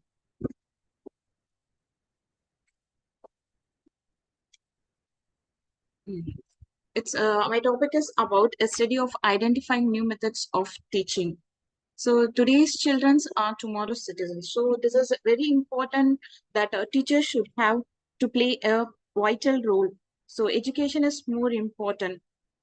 So teachers plays a very important role to change a single child. So let's start with what is innovation in education. So innovation in education means changing something, doing in a new way. So this is about the primary level. So what does this skill about it? So requires thinking, capability, analyzing, and about a children is very important for a teacher. And this is the new method of teaching. So this is the old method. The teachers are forgetting about how to teach a child and how we should approach a children. So this is like many teachers are forgetting that how to interact with their child. First of all, with the primary level, when a student enter into a class, we cannot understand the language. So first we have to introduce the child to about the classroom language. Then we should go with the introduction of the languages too. So the new methods of teaching with the maths, like we have to do with the playway method, and we should make the child to understand, not by reading all the activities. Then other like practical science, then reveal of mystery and secrets, like we have to make the child to understand how these things are happening. Then here we have the primary level using like we can use the methods like visual reality of technology, group discussion, like debate and discussing about the design thinking, how the way and the child is thinking about it. And we can introduce peer teaching among the children's.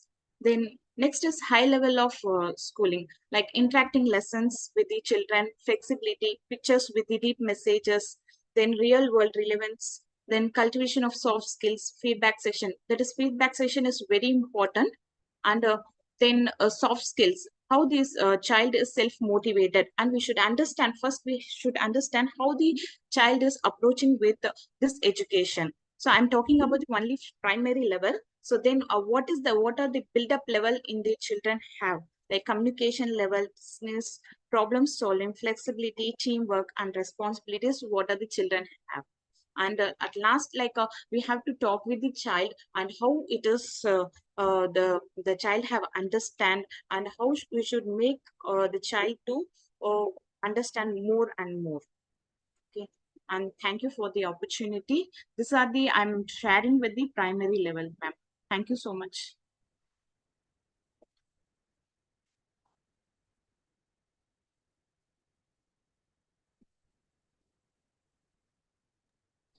Okay, thank you very much. Now we are calling Reshma.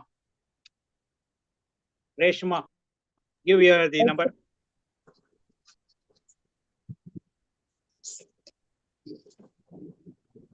Is it Reshma R? Yes. Yes. Okay, TPP 01 114. TPP 01 114 114. Right, okay. Sir, I'm not sharing my screen. Hello? Hello, can you hear me?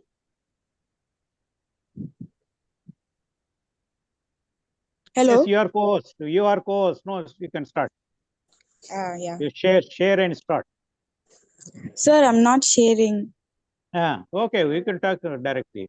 Video on. Assalamu alaikum. I'm Reshma, BSS trainee. Today I will be discussing an important topic that is shaping the future of education. Evaluating the impact of digital learning tools and personalized education on student performance at my school. Education is rapidly evolving with the integration of technology, right? So today I'll be sharing with you the finding of a study conducted at my school, which assesses the impact of digital learning tools and personalized education method on student engagement, understanding, and academic achievement. Our hypothesis was simple, that these innovative practices would enhance student outcomes more effectively than traditional teaching methods.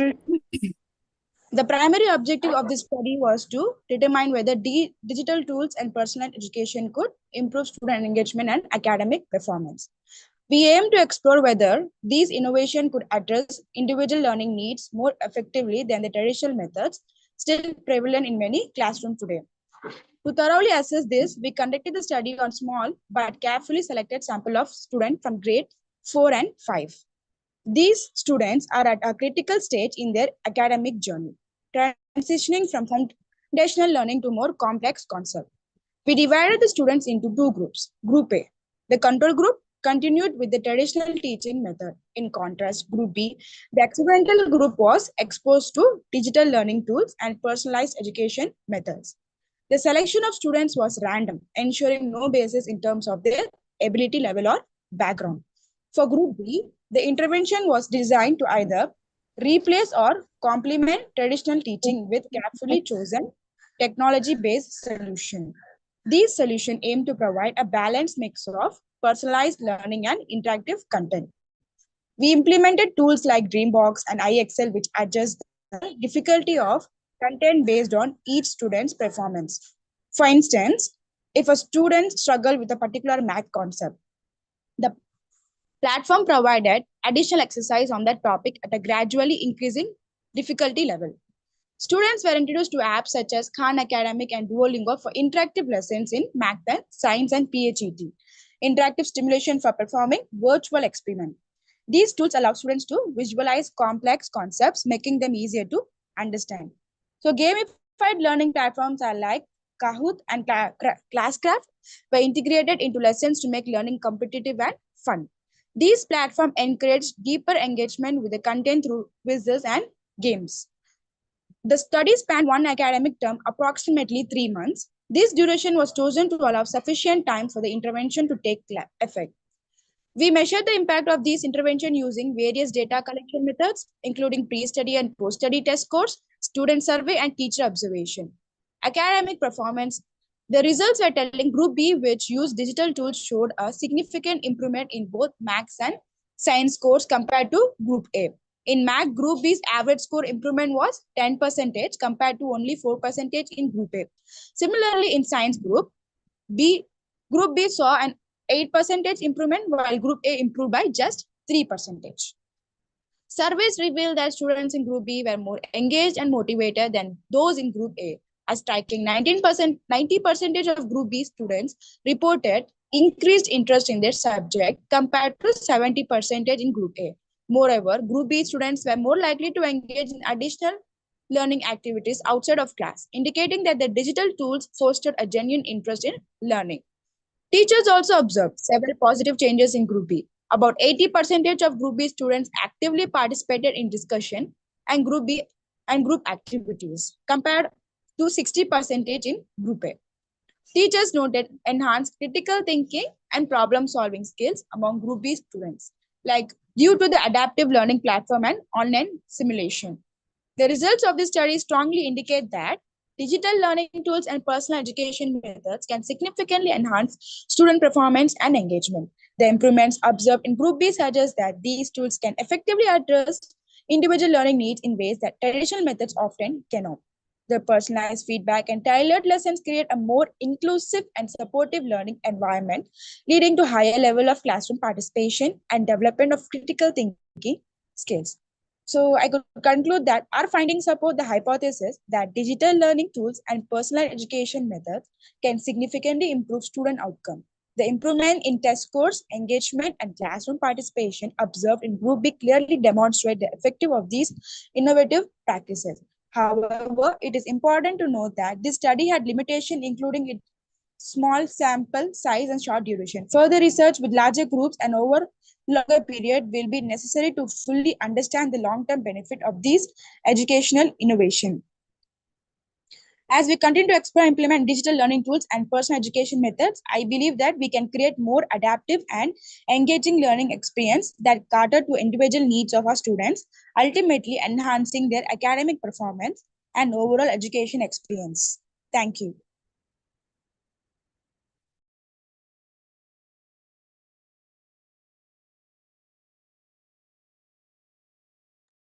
Sir?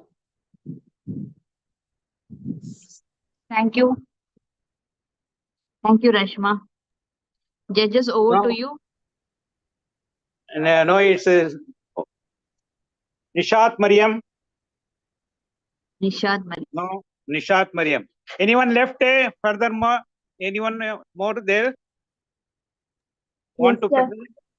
Yes, After Nishat Mariam, tell your name.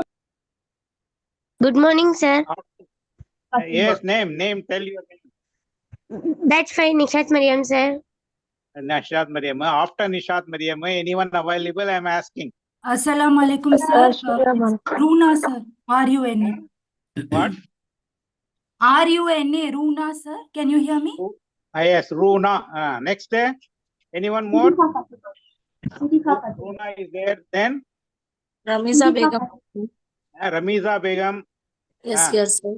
Sir, check the message. They are Next. writing in the message. Right, okay. I know we call Fasiha Takrim, sir. Fasiha Takrim. Fasiha. Yes, sir. Right, okay. Now we start with Nishat Mariam. Nishat Mariam, you can. Nishat Good Mariam, morning, everyone. TPP 02152. Nishat Mariam, TPP 02152. That is 152. You may Good proceed. morning, Nishat Mariam. good morning, everyone.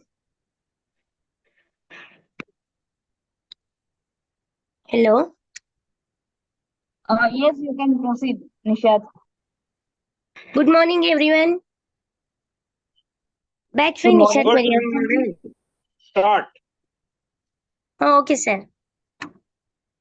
Early childhood classroom teaching.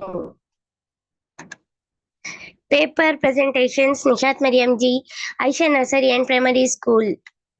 Salamabad Vaniam Badi, sir.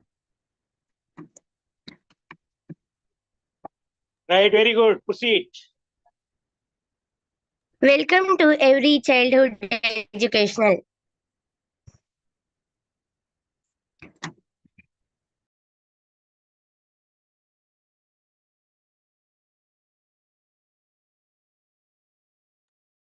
Nishat, please don't wait for anyone. You can start.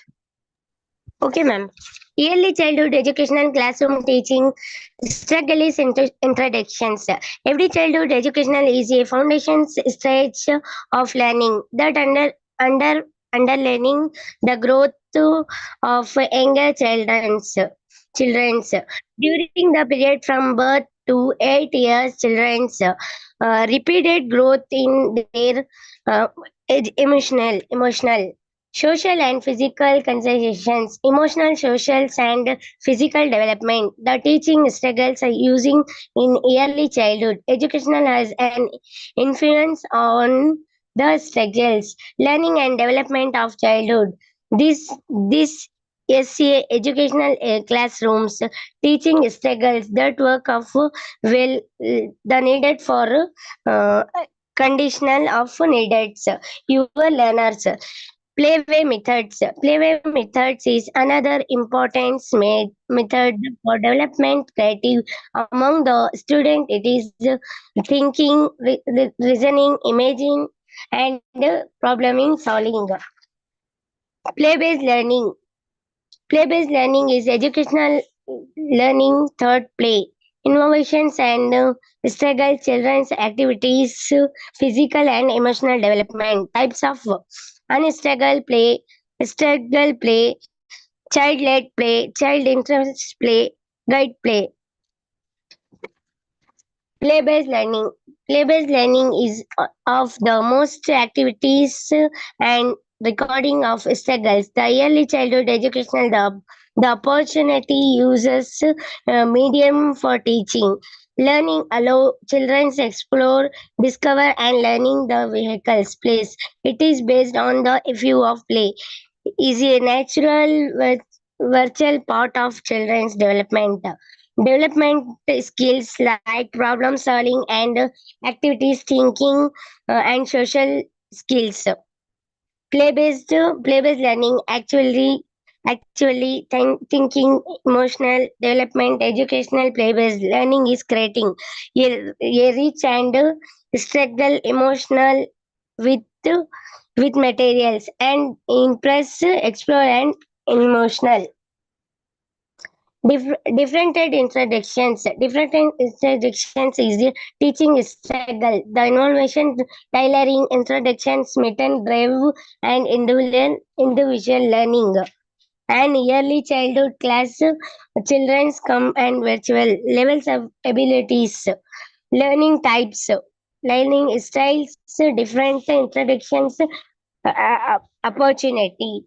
Teaching method, for example, some children learning best thoughts of virtual act, vehicles, other my prayers. Hand-on activities, teacher can introductions by offerings, multiple way of learning and understanding, such as the thought of art, music, storytelling, or physical opportunity.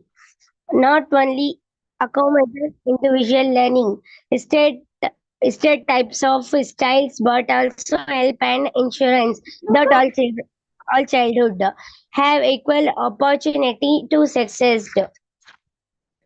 Encouragement based learning of struggles that encouraging children's to ask question in instance and explore types of interest. This opportunity is transcend by around the natural of younger children's, their desert of under and worlds around increment based learning opportunities, current thinking, problem solving, and individual learning. And increment based, the teaching of factors, grading of children's. Thirds, the process of explore and discovery. For example, a child express interesting of insect. The teacher's medlights includes the children's observe in playgrounds, ask questions about their of behaviors of searching, researching information, that opportunity. Not only influence children in mention meaningful of learning experience, but also help then development a love of learning. Social emotional learning, SEL, is an established component of early childhood educational involved teacher children how to organize and mentions their of emotional development of positive relationship and making of response, discuss cells of environment, overall well-being and development of younger children. It is less of the foundations of for future success in school and life. Teacher can incompetence or the classroom by creating a spot of inclusive environment their children feeling safe and valued. Activities such as circle time, children share their of thoughts and feeling can help development emotional literature and additional teaching recommendations, skills and evaluations, coursing of corporations play can promote positive social interesting. Their automatics is satisfies involve organizations curriculums around the semester there for topic this opportunity allow children make of continuations between the different area of learning and see how they are related to real life. Expansions of teaching also provide opportunity for cross disciplines learning. There are children explore them thirds of subjects such as science, maths, art, and literatures.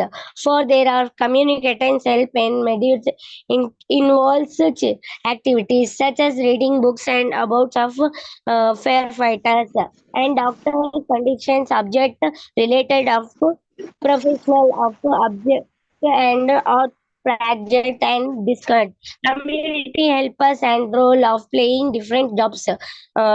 Teaching make of learning are more engineering and making fields for young children's as it connecting classroom activities their everyday lives. Thank you, sir. Thank you, ma'am. Okay, very good. No, Runa available. Nirmala, miss, give her Register number Runa. Assalamu alaikum, sir. Yes, sir. Yes.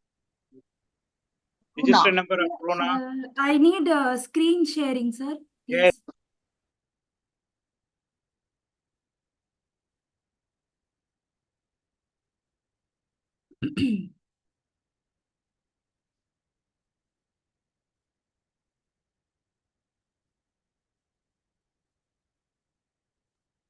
Sir, Runa. Runa, I didn't find any name in the Excel, sir. Runa. Runa, what's your full name? It's Runa Sheikh, ma'am. Have you sent your final paper? No, ma'am. Actually, it was pending. So, Anisa ma'am, you have become suddenly host. Make me host. Anisa ma'am. Anisa ma'am available. Anisa ma'am. Tell me, sir. You have become suddenly host. You make me host. I must make you host. Okay. Yes, suddenly it has automatically gone to you. Nirmala, Miss, allow Runa to proceed. Nigar. We'll see about the Okay, later. ma'am. And then the number is TPP 01160. Repeat her name, please. RUNA. Runa. Sir, have you got it? I will check. Yes, sir has got the host. Yes. No, I got it. Sir, I'm leaving. I have a guest. Okay. I'm leaving. Runa's number is TPP 01160.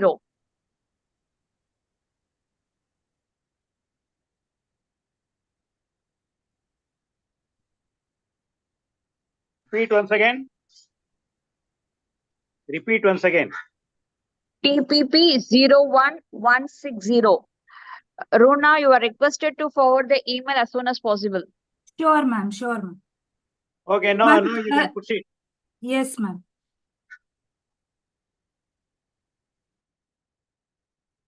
Again, it's showing disabled, sir. Now you can share, Runa. No, it is available. Yes, ma'am. Yes.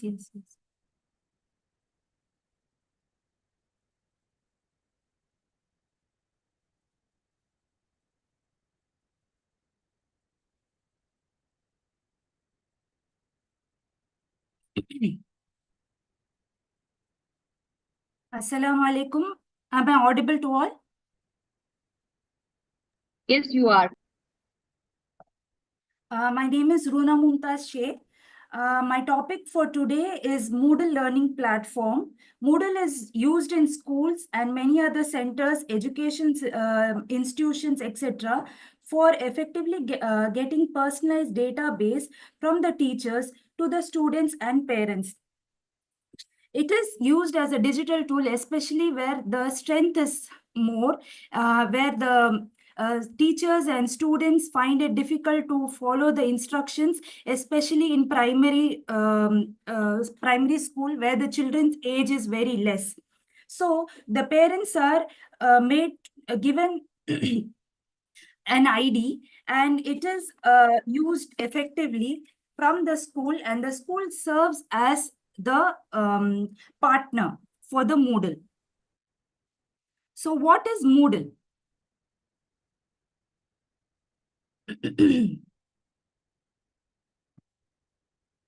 Moodle is a learning managing system which is designed to provide educators, administrators, and learners with a single, secure, and integrated system to create personalized learning environments.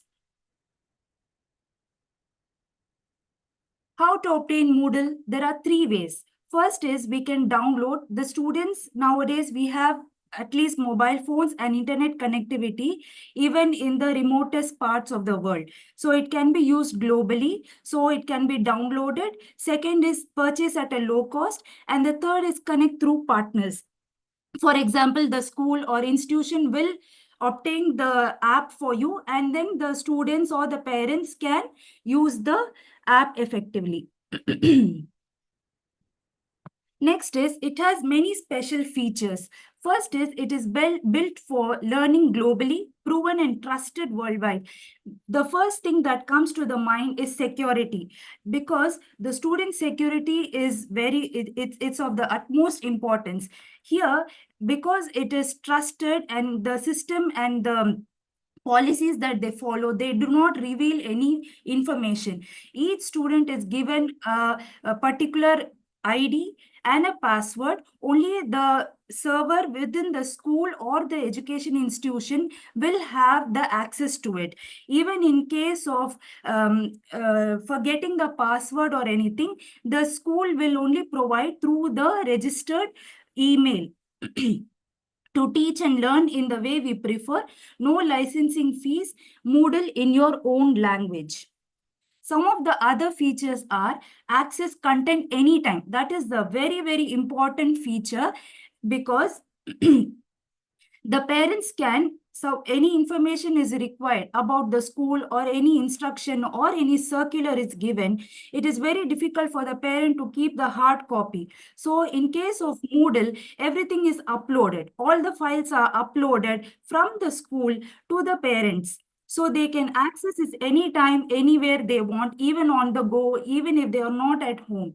Integration with other tools, push notification, upload various documents, easy to interface, it's totally free, continuous support, multi-user and multi-site support, multi-language, view course at any time, resolution support, activity, assessment. The main thing is assessment.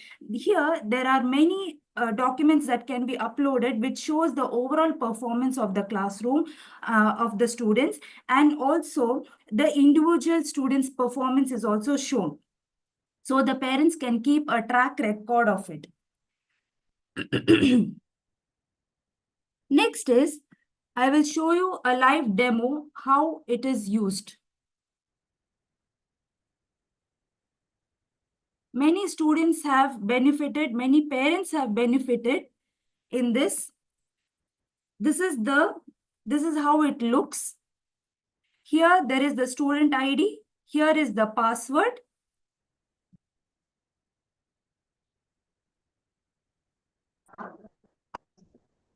So we can log in and it shows, we can go to the dashboard. This is an example of class 4 or 5 also is there. And then this is the general view. Here we can see, for example, circulars. It will show all the circulars, the name of the teacher, and here the timetable. For example, it is a circular for a holiday. And then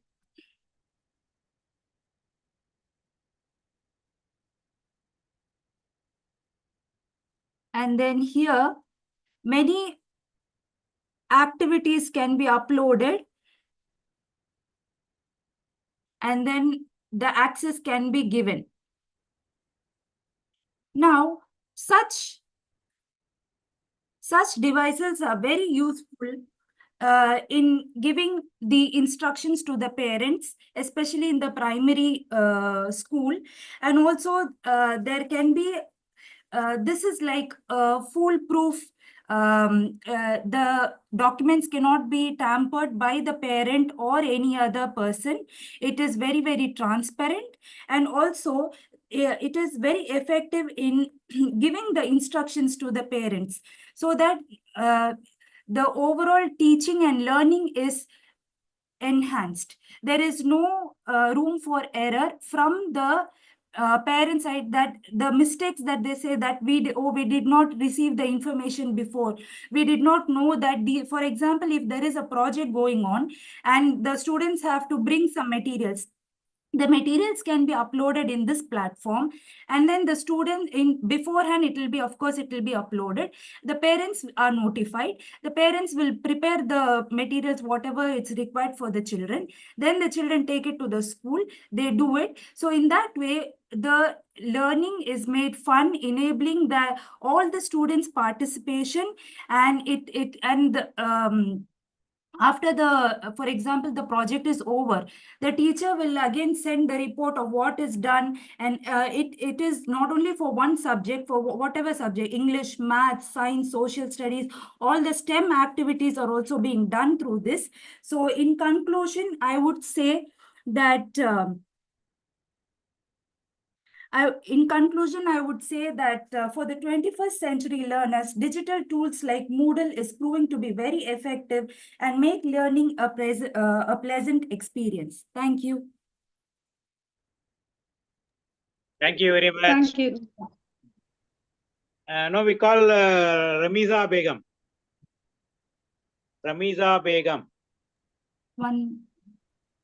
Yes, sir. Yes, sir. Assalamu alaikum. Assalamu alaikum to all, everyone. Salam, you can proceed. You can proceed. Shall I start, sir? Yes, you can share if you have anything to share. No, sir.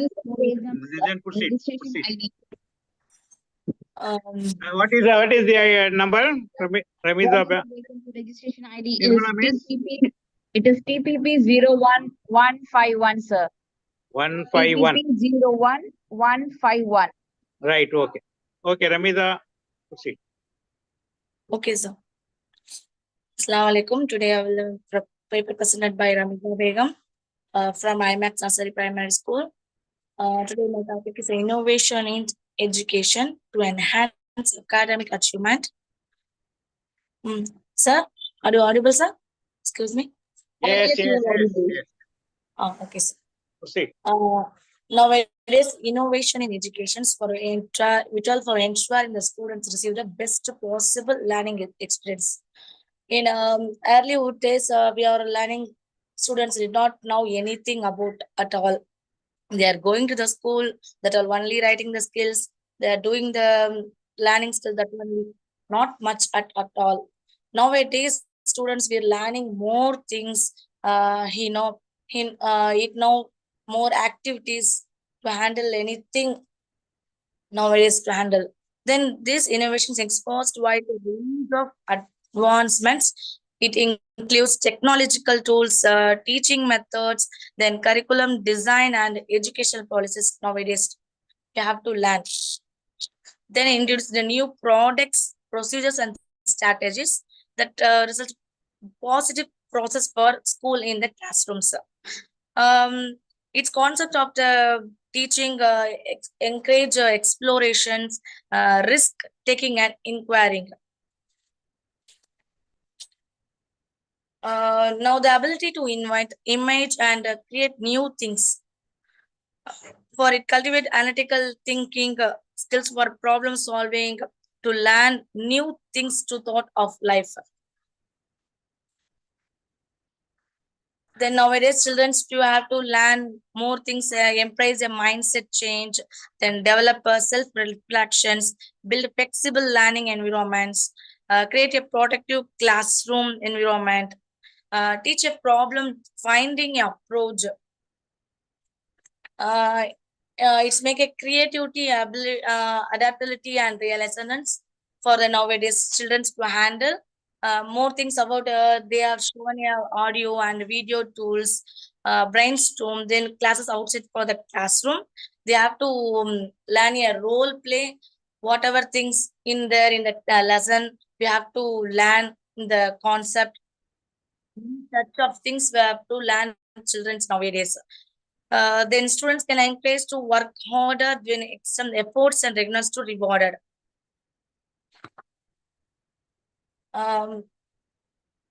Next time for this flexible, confident, they know in children's know that, and open to change the skills they have to learn. Then creative abilities, self-learning skills and self-improvement.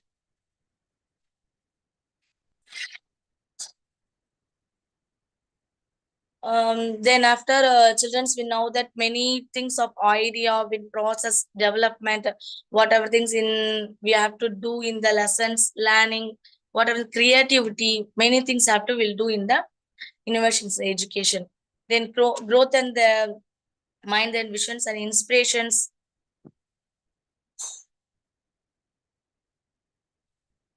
Then after they know about the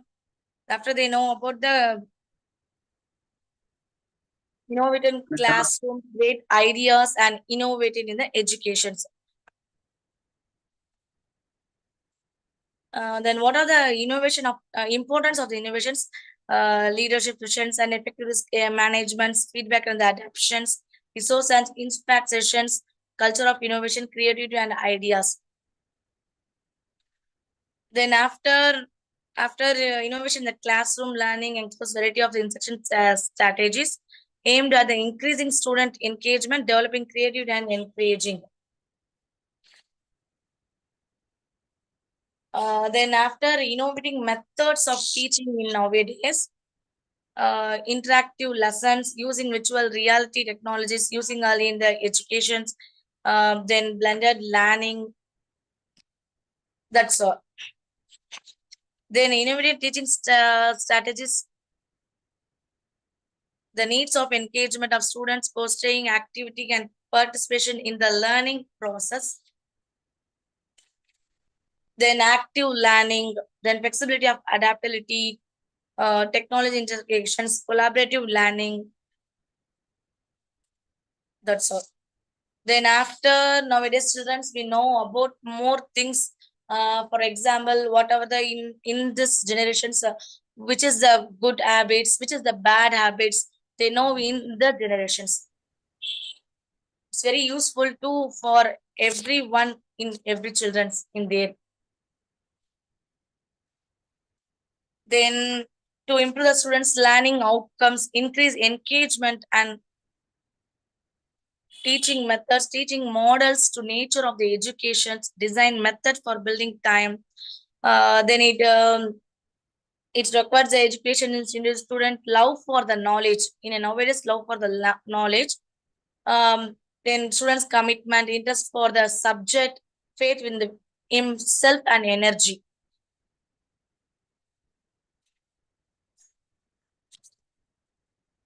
Then nowadays, scopes of the education is the levels of education, pre-primary education, primary education is there, then secondary education is there, special education, adult education.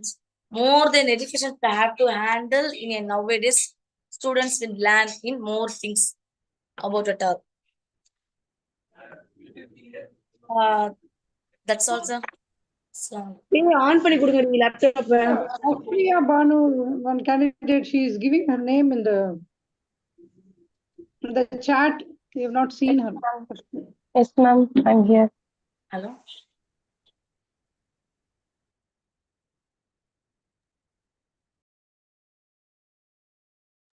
Okay, now we are calling Fasiha Takreen. Yes, thank you very much. Fasiha. She's waiting for a long time. Yes, sir, I'm here. Who? Fasiha Takreen. Yes. Nirmala Miss, what is the number?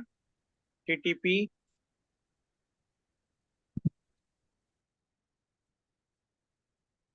Fasiha Takreen. TPP 01143. TPP 01143. 143. Yes, 143. Now we proceed. Fasiha Takreen. Anyone left after that? Sir, please make me host. Oh, I have made host. Okay, Sir, sir. Ashpriya Banu, she is giving her name in the chat. You have not included her. Oh, name? What is name? Rashmiya Banu, sir. Rashma Banu. Rashmiya Banu, sir. Okay. Anyone left after that? She is last. Okay. No, Fasiha Takreen. Start.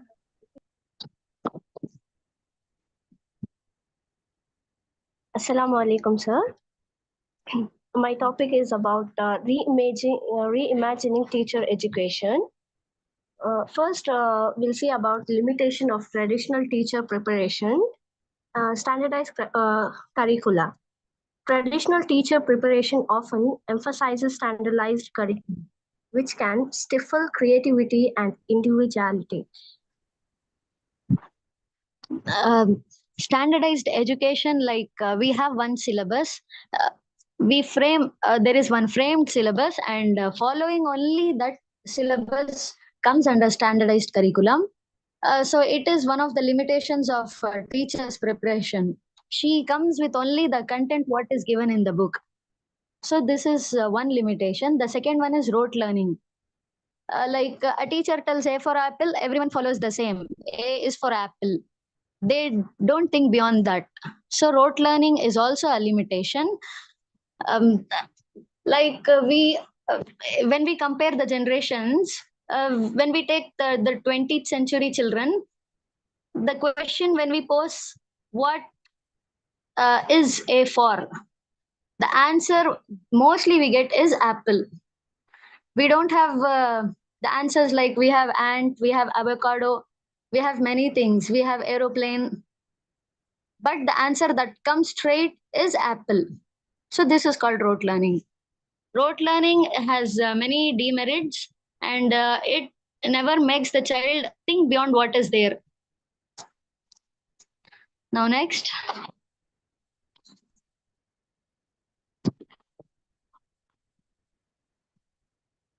Next, emerging demands on modern educators.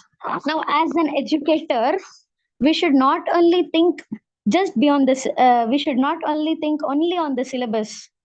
We should be beyond that. We should have many points that are not given in the books. Teachers are like a live encyclopedia. If a simple topic is given to her, she has to make it vast that children should be in such a way that they should experience any situation in the world. They should face the world. So curriculum should be prepared in such a way. Now, the first point for demand for education is critical thinking.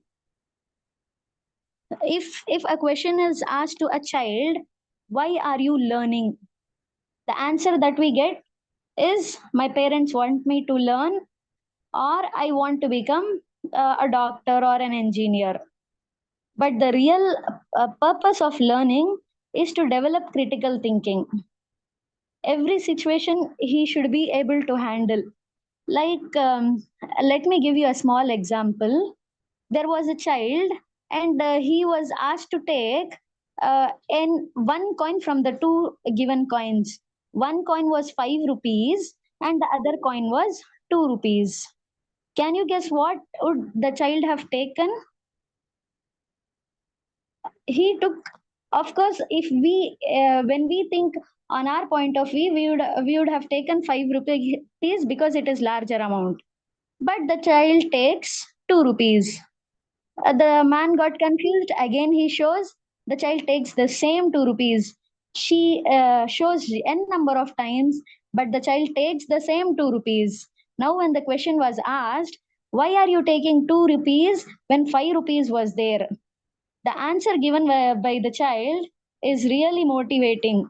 The thing he told is, if I had taken 2 rupees at the first instance, I would be gifted with only 2 rupees. Only 5 rupees. If I had taken 5 rupees, I would have been gifted with only 5 rupees. When I take this 2 rupee every time, you showed me again and again, and now I'm with 20 rupees. So this is called critical thinking. So we should develop critical thinking in our children. Creativity, and the second one to develop is creativity and innovation. Creativity is an important aspect of education. Without teacher should be a guide by the side. She should not be just like a dictator. She should be a facilitator. Next, we have collaboration and communication. The very important thing for a child to have in education is communication. How he communicates, it is judged, his knowledge is judged. And collaboration with whomever, he has to collaborate and learn. When we collaborate, we share ideas of different people. The next is digital literacy. Here we have many gadgets, we have smart boards and many content. So that has to be, digital aids has to be used to develop a vast knowledge. Now how to cultivate critical thinking. The first thing is problem-based learning. We should pose problems to students. When we pose different problems, instead of starting a lesson directly, going to the topic directly, we should begin the class by asking probing questions that will steer their critical thinking. Our 12-gram brain should be used to its maximum. And that our brain, when we can use is by thinking critically, by understanding a given situation. So a child should understand what situation is put on him or her, and he has to make decisions on his own. The second one is inquiry-based learning. Now, this is in two ways. Either the teacher can ask this different question, or a teacher should give time for the children to ask many questions by clarifying all their doubts. This is this two-way communication is very important in teaching. There should not be a chalk and talk method. Only a teacher is using chalk to tell the children the content. This will have a limited learning. So it is not like a book that is vast. It is a book that is limited pages. A brain will have limited knowledge. So we can put them into different situations where they are able to handle. Next, you have project-based learnings. A teacher, like we have, even for primary children also, we can give seminars, we can give them topics to speak. If we do like that, then they will develop confidence to speak. They will be able to express whatever they feel, whatever they know, or whatever they understand. They can do it. And moreover, we have club activities, like combining different classes, and in front of everyone, a child should be able to speak whatever is asked to him. So this will develop confidence, communication skill, and he will be a person that is going to bring a drastic change to this world. So simply sticking onto books, sticking to marks will no longer help a child to develop his mind. So problem-based learning, inquiry-based learning, and project-based learning, for sure, it is going to bring a vast difference to the education system, and the teachers should take the initiative that she comes under all these three fields of teaching. Next, you have integrate. Now let us see how technology can be brought in classrooms. Now you have digital resources, like you have whiteboards, you have many software apps that are designed to use to deliver a topic. For example, I was teaching a simple topic, this one, singular and plurals, and there was a website that is showing like you have options, and when you choose that option, it will show whether it is right or wrong. So we have many digital resources that we are not using, and if we use all those, then it will bring wonders to education. Next, you have personalized learning. Technology, again, we have to combine both teaching with modern methods of teaching. And you have virtual reality, where you have augmented reality, where you have 3D images, 3D effect videos. And when you show a thing, for example, instead of imagining it in your mind, you can show it in reality. So when we take the 19th century kids, teacher will ask the child to close his or her eyes and imagine a thing. But that's not the same now. We don't have the same century children now. There is a vast change in centuries. There is difference. We are born with the same organs that 19th and 20th century children are born, but we are not born with the same mindset. We have a different mindset. The 21st century children have a different mindset, and it is upon a teacher to take to their level of thinking, to talk to their level of thinking, not to just talk to her level of thinking. If she does in such a way, then for sure her teaching, whatever she puts the efforts, there will be 100% result.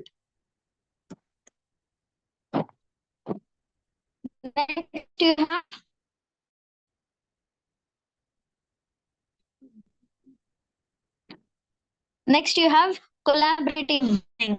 Now, how can you do collaborative learning in school? Like, you can give a topic to a group of children and let them search for the content, let them do the models, let them do everything on their own. If that is done, then their critical thinking develops, their collaborative thinking develops, and they also develop a vast communicative skill. So project, it develops teamwork, it shares, they gain different knowledge, and they learn how to be in a group. They develop all these habits. So collaborative learning is a great tool for the children to develop their skills. And collaborative learning can be done in different ways. Like you can do projects, you can have some speeches, more you can have like just a minute talk. You can also have seminar classes. Even for small children we can have. We are not in the generation where a child is telling A for apple. We are in the generation where what the opposite of love we learnt is hate. But now when we ask the children the opposite of love, they tell it as breakup. So I experienced this in my teaching. When I gave this test, I got the answer as breakup. So think of the level of thinking what they think. So a different kind, right? So we have to be practical enough to understand their situation, because they are imposed to social media in a vast way, and using that wisely is in teacher's hand. She should guide the children how to use it wisely. Yes, of course it has merits and demerits, but it is upon a child to use it, and showing a right path to the child is in the hands of a teacher. So we have to teach them to use it wisely. Whatever is there, whatever we use today in present generation, it has to be used wisely. So that one should be taught to children. Thank you, ma'am. This is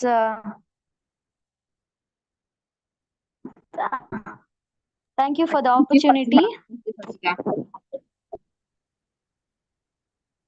Faisal, who's next? Yes, no, we are having lost Reshma Bano. We are having Reshma Bano. Or what is the register number? Sir, Rashmiya Bano, sir. Reshma Bano. Yes, Rashmiya. Rashmiya Banu. You can continue, ma'am. Rashmiya I'll give Bano. you Ah. her name. Okay, Rashmiya ma'am. Bano. Thank you. Rashmiya Can you make Banu's me as a co-host? registration ID. TTP. Rashmiya Banu, your registration ID is TPP 04011. TPP 04011. That is 11. You Okay, can ma'am, you continue can. now. Yes, ma'am. Make me as a host. I want to share my screen. Yes. Thank you, sir. Okay, No, you ma'am. can share. Assalamu No, you alaikum. can. Yes, yes. Assalamu alaikum wa rahmatullahi wa barakatuhu. I am Rashmiya Banu from Mount Hira Academy, Nellikuppam.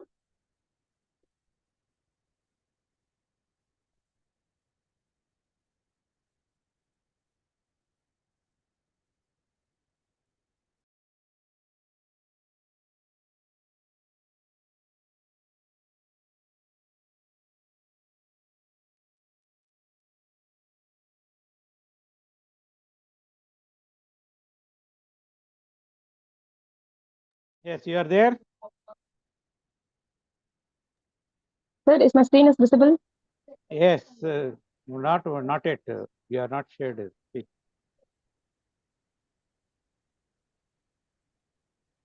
Now it's visible, sir. Yes, yes.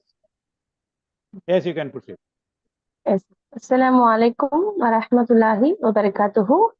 I'm Rashmiya Banu. My topic is a study on connection, school and teacher education. So do you know what is teacher education? It is a process and programs designed to prepare individuals to become effective teachers. And if we connect the school and teach between the teacher and the school, by examining the correct shortcomings and challenges in teacher education, this research aims to identify effective strategies for connecting the bonding between the teacher and school. Why we connect the teacher education and school? Because teachers shape young minds and future generation. If we give a quality education to the child, and also it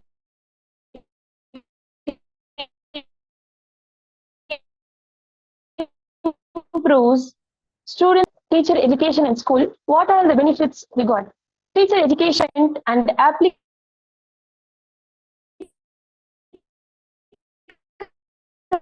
to real world teachers' needs and challenges of the partner school. If we connect the teacher education and school context, we can create more effective students and more effective student-centered education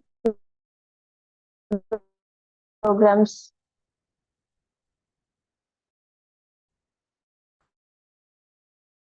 I found case studies and I analyzed my school policies and I collect the data from teachers.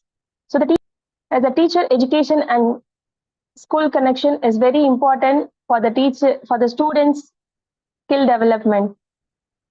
This is the certificate course I completed from Exceed. In our schools, we followed Exceed method and 5A step method to teach the children. Aim, action, analysis, application, and assessment.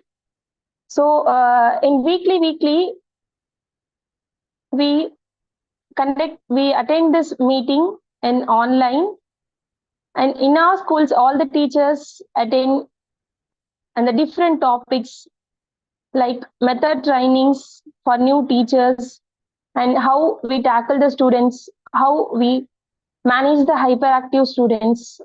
Like that, we followed in Exceed methods. And this is the picture I got 1 week before. A grade 2 child tried these tongue twister by own. I drive a drone single day. The drone drives the drone, and I drive the drone. It lows back flips and flips. I very mesmerized to saw this tongue twister. I asked to the child, how you write like this? He told, ma'am, you gave me the instruction and you support me and you correct me in mistakes. So it very goosebumps to me. So this is our school 5A methods: aim, action, analysis, application, and assessment. It is very useful for our school students' skills development. And Jazakumullah khairan. Thank you for giving this opportunity.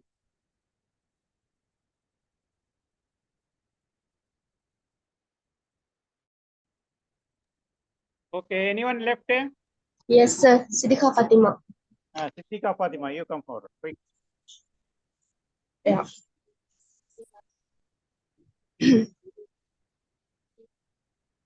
Sir, can you make me first? Oh, made. You made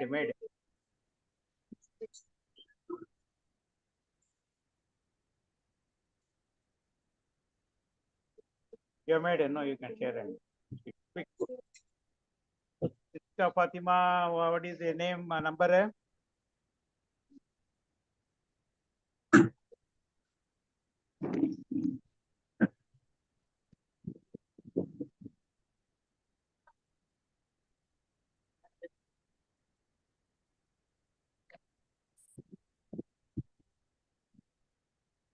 Can I start now, sir? Yes, yes, you can start. My name is Gonna meet Siddiqa. Siddiqa Fatima, number is there? Give me a second, sir. Okay, you put it at the end, you can tell. Okay, sir. You proceed, quick. Siddiqa Fatima from Little Flower Primary School, isn't it? Ah, yes, ma'am. Registration What ID is is TPP01 TPP01081. TPP01081. What is her full name, ma'am? What is her full name? Siddiqa Fatima. Siddiqa Fatima. MG. TTP 01081.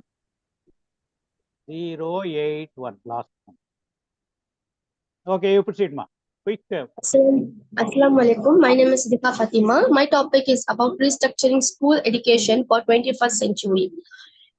Education system believes that traditional exam-oriented approach to evaluate and give someone knowledge. This method is for one, rote memorization and standardized tests, not giving attention to each and every child potentially. In other hand, there is activity-based learning. This will engage child by doing hands-on activity and practical experiences, both in school and home environment. It builds social, cognitive, emotional development, and many more skills. Specially allocate one period for activity-based learning is essential for face real world by every individual child. Understanding activity-based learning. Activity-based learning education methodology that involves learning by doing. Everyone should participate activity in learning process. Experimenting projects, group discussion, show the models to the students to get more information. They will rewind end. Enhance engagement and retention. Interacting learning experience. Activities such as experiments, role-playing, and collaborating projects make learning exciting and relatable, capturing students' interest and motivating them to delve deeper into subjects. Improve knowledge retention. When students engage in hands-on activity, they are more likely to remember and understand the material. This is because active participation reinforces learning by connecting theoretical knowledge with practical application. Development of critical thinking skills activity. Burst learning challenges students to think critically and solve problems creatively by engaging in activities that require analysis, evaluation, and synthesis of information. Catering to diverse learning skills. Visual, auditory, and kinesthetic learnings.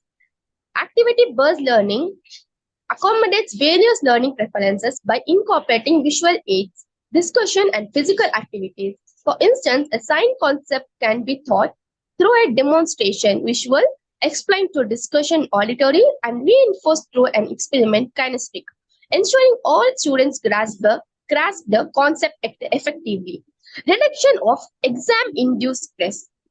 Alleviating performance anxiety by shifting the focus from high-stakes exams to continuous assessment through activities, students experience less pressure and anxiety. Promoting mental health and well-being. Reduce emphasis on exams, contributes to better mental health among students. Engaging in enjoyable and meaningful activities fosters a positive attitude toward learning and reduces stress-related issues such as burnout and depression.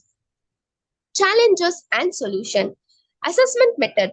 Traditional grading systems may not adequately capture the outcomes of activity-based learning. Developing alternative assessment methods that evaluate skills such as collaboration, creativity, and problem solving is essential.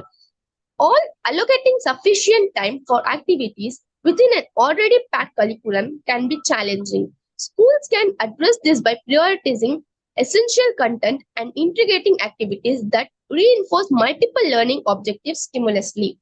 Conclusion. Transitioning from a traditional exam-oriented education system to one that emphasizes activity-based learning holds immense promises for developing well-rounded, competent, and innovative individuals. By engaging students through interactive and practical experiences, activity-based learning enhances engagement, caters to diverse learning styles, reduces stress, and fosters essential life skills such as critical thinking and creativity. Thank you.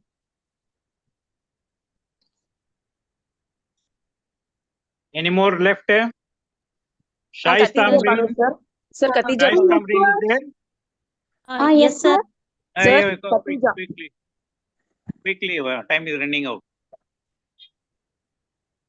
Who is the Shaista next one, sir? Amreen.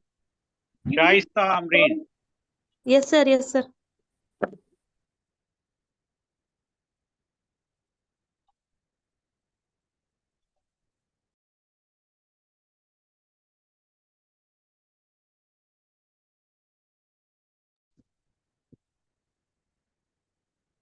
Is the number, ma, for Shaista? Saisa. What's her name, sir? Shahista. Shaista Amreen.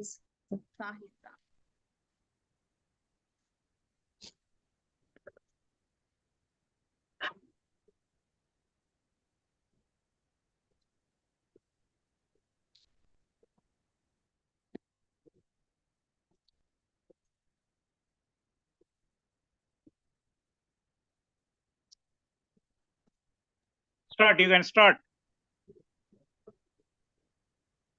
Shaista. Yes, sir. TPP 01109. TPP 01109.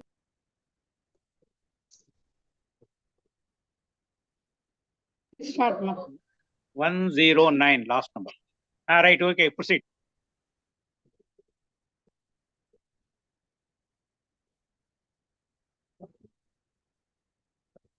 Assalamu alaikum warahmatullahi wabarakatuh. My name is Shaista Amreen. My topic is role of teacher training institution in 21st century. Teacher is responsible for bringing modification in the behavior of the learner. If a trainer is capable enough to produce an effective, honest, and co-memorable teacher, means something has been initiated in this direction. So introduction is the job of the teacher is to bring out the hidden germs like potentialities in pupils and to make all possible efforts to ensure that the tender pupils do not waste the sweet fragrances in wilderness. As a well-plugged learn produce golden harvest, and efficient teachers can make country golden by Midas touching pupils. The importance of training. The field of education has been benefited gently from the ever-increasing knowledge of the characteristic of the ground children. School needs to design and organize their program in keeping with the level of readiness of children. Seeking an understanding of the individual child is the school mutuality, the parents, and the teacher. Teacher is the important for his development. Education is a social system which remains indifferent to what goes on in the social environment around him. Education is a social system which goes on changing along with changes taking place in the society. Need to revise teacher education program. Consequently, there was a strong move to revise teacher education program and to launch large-scale in-service teacher education courses to help teacher adjust to the new situation effectively. Similarly, from the organizational point of view, there are three main types of agencies in India that can carry out programs of teacher education. Universities, which impact pre-service and in-service training through their departments of teacher education and affiliated teacher training colleges. State governments, which have created state-level training facilities in the form of state institutions of education and state councils of educational research and training, and autonomous bodies like National Council of Educational Research and Training and National Institute of Educational Planning and Administration, which conduct in-service and pre-service teacher training program at national levels. There is a three main types of a teacher training institutions: elementary, secondary, and tertiary levels. For a elementary stage, training generally of 2 years of education, which leads to be the award of a diploma or a certificate of teacher education. It's eligible for a teacher in primary school. Minimum qualification for is we can be higher school or matriculation. For the secondary school stage, a teacher program afforded by the University Department of Education or by colleges, which leads to B.Ed degree. B.Ed degree holders considered eligible for appointment as a teacher in secondary school, and minimum qualification for admission to these programs is graduation from the recognized Indian or foreign universities. Education is a core sector for achieving the objectives of employment, human resource development, and bringing about much needed change in social environment, leading to overall progress through efficient use of resources. So, National Curriculum Framework for a Teacher Education was released and published in 2010. Framework aims at training the teachers in such a manner that will allow the child discover the world and learn through activities. The focus of this framework is towards preparing professional and human teachers who became the reflective practitioners of education, thought, and practice. The new curriculum says that the teachers must engage with theory along with field experiences. I have a bar chart here. The CTET was conducted by the CBSE for the first time in June 2011. So education and training of teacher educators has to focus its attention on the way role of teacher educators on the problems which reflect the emerging global trends in education and the overall needs and the aspirations of the people in India. It has also to deal with specific problems confronting teachers educating institutions and to make teacher education more responsible and responsive. Role of teacher training institutions.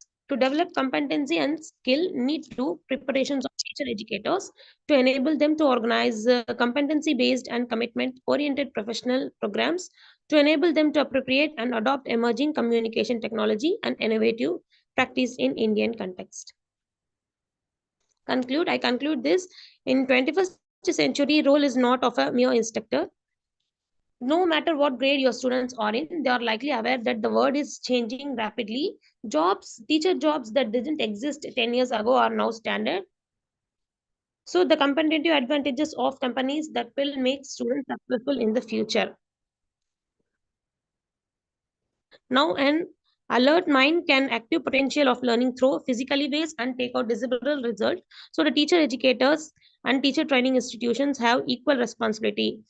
Teacher training must get training from preparing lesson plans through PowerPoint presentation. That practice should be recommended from micro teaching and macro teaching. Even final lesson plans should be delivered through PPT. Only a well-planned and well-versed teachers can do wonders in the classroom. Jazakallahu khairan. Okay, thank you. Now we are Khatija Bano. Quick start. Okay, sir. Khatija Bano. Nirmala Mish, see their number, and last is Sharifa Nisha. That's all. Khatija Bano. You start, ma. Okay, sir. Assalamu alaikum wa rahmatullahi wa barakatuhu. The topic is, I am Khatija Bano from Kalanjim Islamic School. And the topic is innovation in education. Now let us see the introduction. Innovation in education is revolutionizing the way we learn, take, and interact with knowledge. Overview of the current state of education and the need for innovation, foster creativity, critical thinking, and collaboration skills. Brief description of the innovative approach or solution, personalized learning for diverse students' needs and abilities. From personalized learning experiences to immersive technologies, and from AI-powered tools to collaborative learning spaces, innovation is redefining the education landscape. By harnessing cutting-edge technologies, fresh methodologies, and creative thinking, we can break down barriers, spark curiosity, and unlock the full potential of students and educators alike. Now, next one is problem statement. Let us see the detailed description. Description of the specific challenge or problem in education that the innovation addresses. The explanation of the impact of this challenge on students, teachers, and the education system.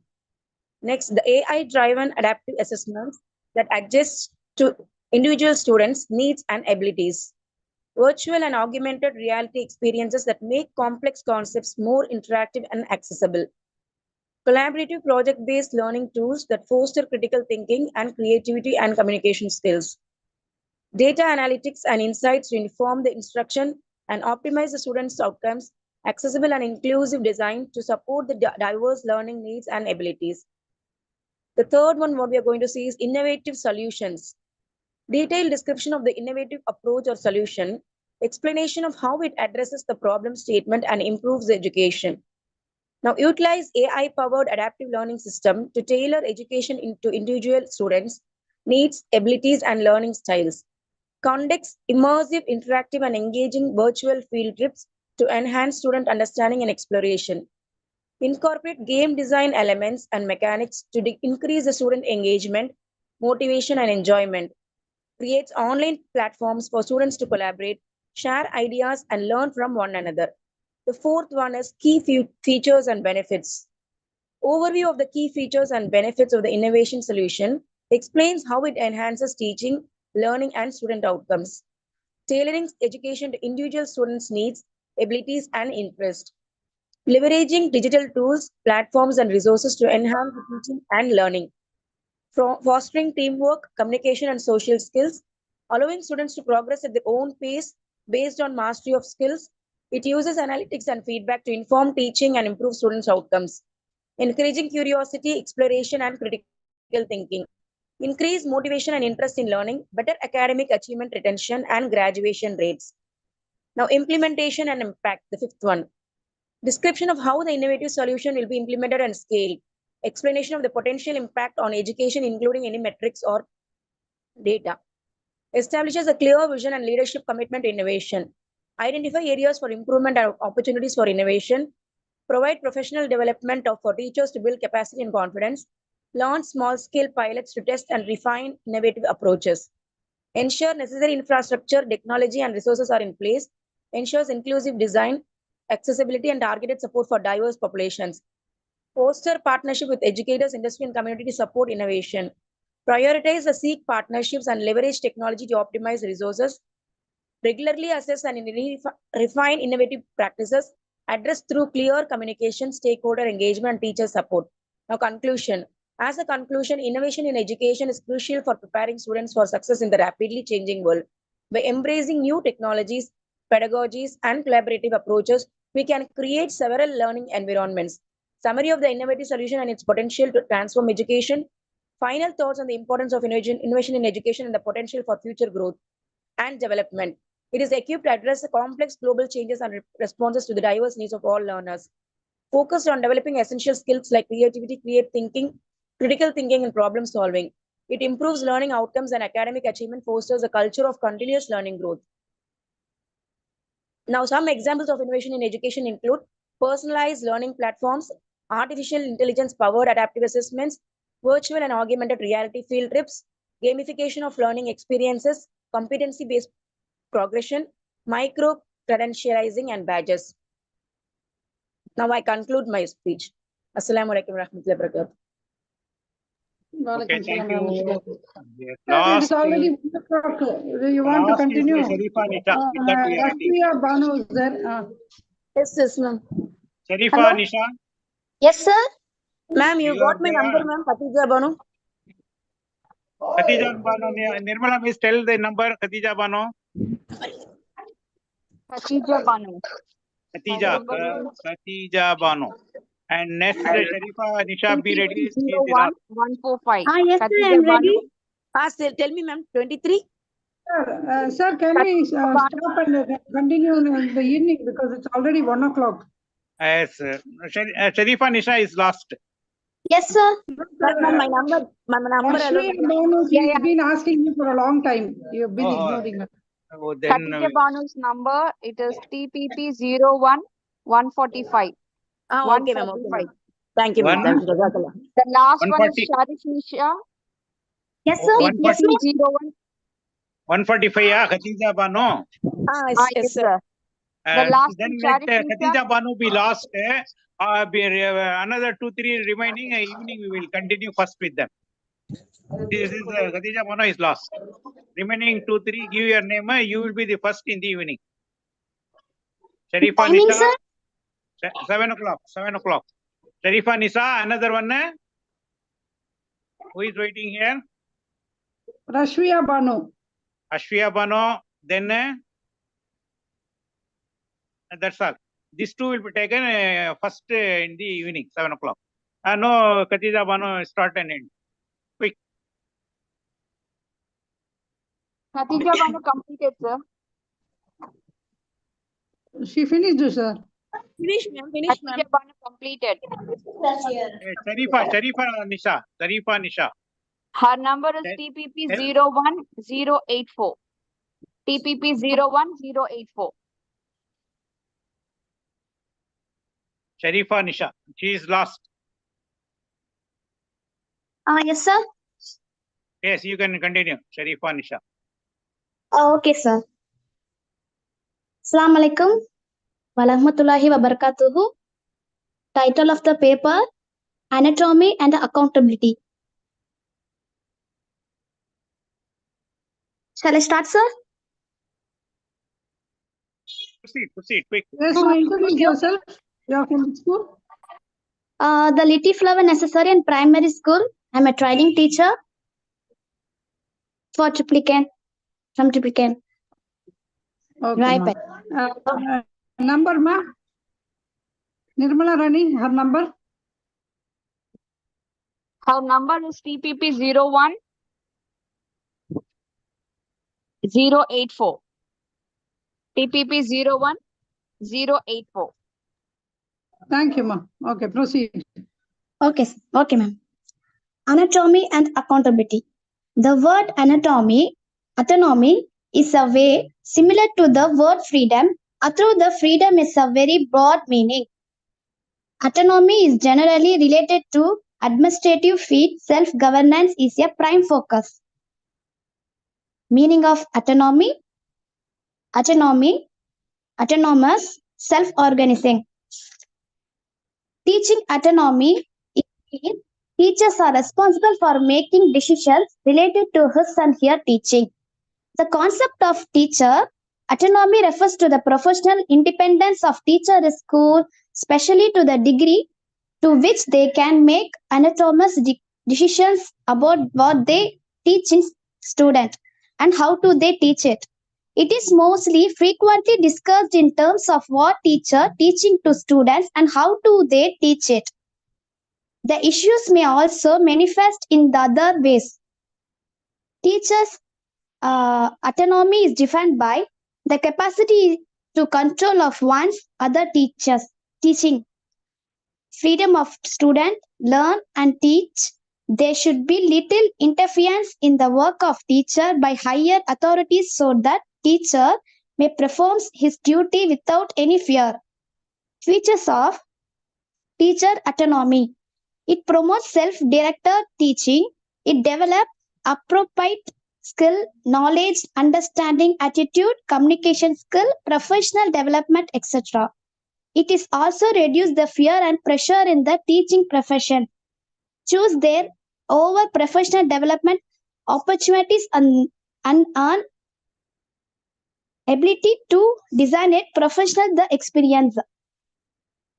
Domains of teachers' autonomy. School, college function, professional development, teaching and assessment, curriculum development. Way of develop teachers' autonomy. Teachers must consult to their high authority about autonomy. Teachers can take feedback from their group to enhance the autonomy. Teachers' accountability. Accountability is a new additional to the vocabulary of public education. It is word by school, administrative, teachers institute, classroom teacher, and the public general. It is often by the parents and other people who have some business or something to do with the teaching. Meanings: accountability, accountable, responsibility or responsible or answerable. Features of accountability. Teachers should be well aware of the average required mental ability of the student and work under the parameter. Teachers should actively participate in social concern and provide their inputs. Teachers should continuously work towards improve their skill. In conditions of advanced and equipment in the learning procedure can improve the process. Types of teachers' accountability: organizational, political, legal, professional and moral, ethical. Accountability process. Actor's outcome. Overholder defines accountability to home and forward. Skill holder, law, judging, information about performance, affirmation section. Function of accountability of teacher. Democratic control, enhancing the integrity of public governance, supporting performance improvement, mechanism for equalities, maintaining and enhancing the legitimacies of public governance. Advantage of teachers' accountability. Commitment, clarity, creativity, competence, celebration. Disadvantages of teacher accountability. Low morale, low level of trust, declining engagement, unclear priorities, high turnover, ineffective exclusions. My final conclusion, it can be concluded that autonomy should be given to teachers because it is teachers' duty to educate the students. It is the teacher is under fear and pressure them. He may lose in his and her efficiency. This is broad range of themes that are associated with the subject of accountability. These topics explore a wide range of possible outcomes resulting from the particular accountability wake-up. These issues presented in the project draw attention to open a discussions or a wide range of aspects that we may inform professional and regulatory authorities thinking. Thank you. Sharifa, are you also BSS student, ma'am? Yes, ma'am. Are you a trainee? Are you a trainee? Yes, ma'am. You're BSS trainee? Okay, ma'am. Yes, ma'am. B5. Okay. Batch 5. Batch Right. 5. Yes, with this we are ending. Anyone one or two remaining, they must come first. So Aisha Bano gave the name, and then anyone left, we will call at 7 o'clock first. Aisha Bano, and then anyone left in this group? Rashmiya Banu, sir. Rashmiya Banu. Rashmiya Bano. Yes, she is available. And then anyone more? Okay, then we will conclude, sir. Yeah. Yes, we will conclude remaining 7 o'clock. We will take it. With this, we end the program. Subhanallah bihamdi, subhanakallahumma bihamdika, ashhadu an la ilaha illa anta astaghfiruka wa atubu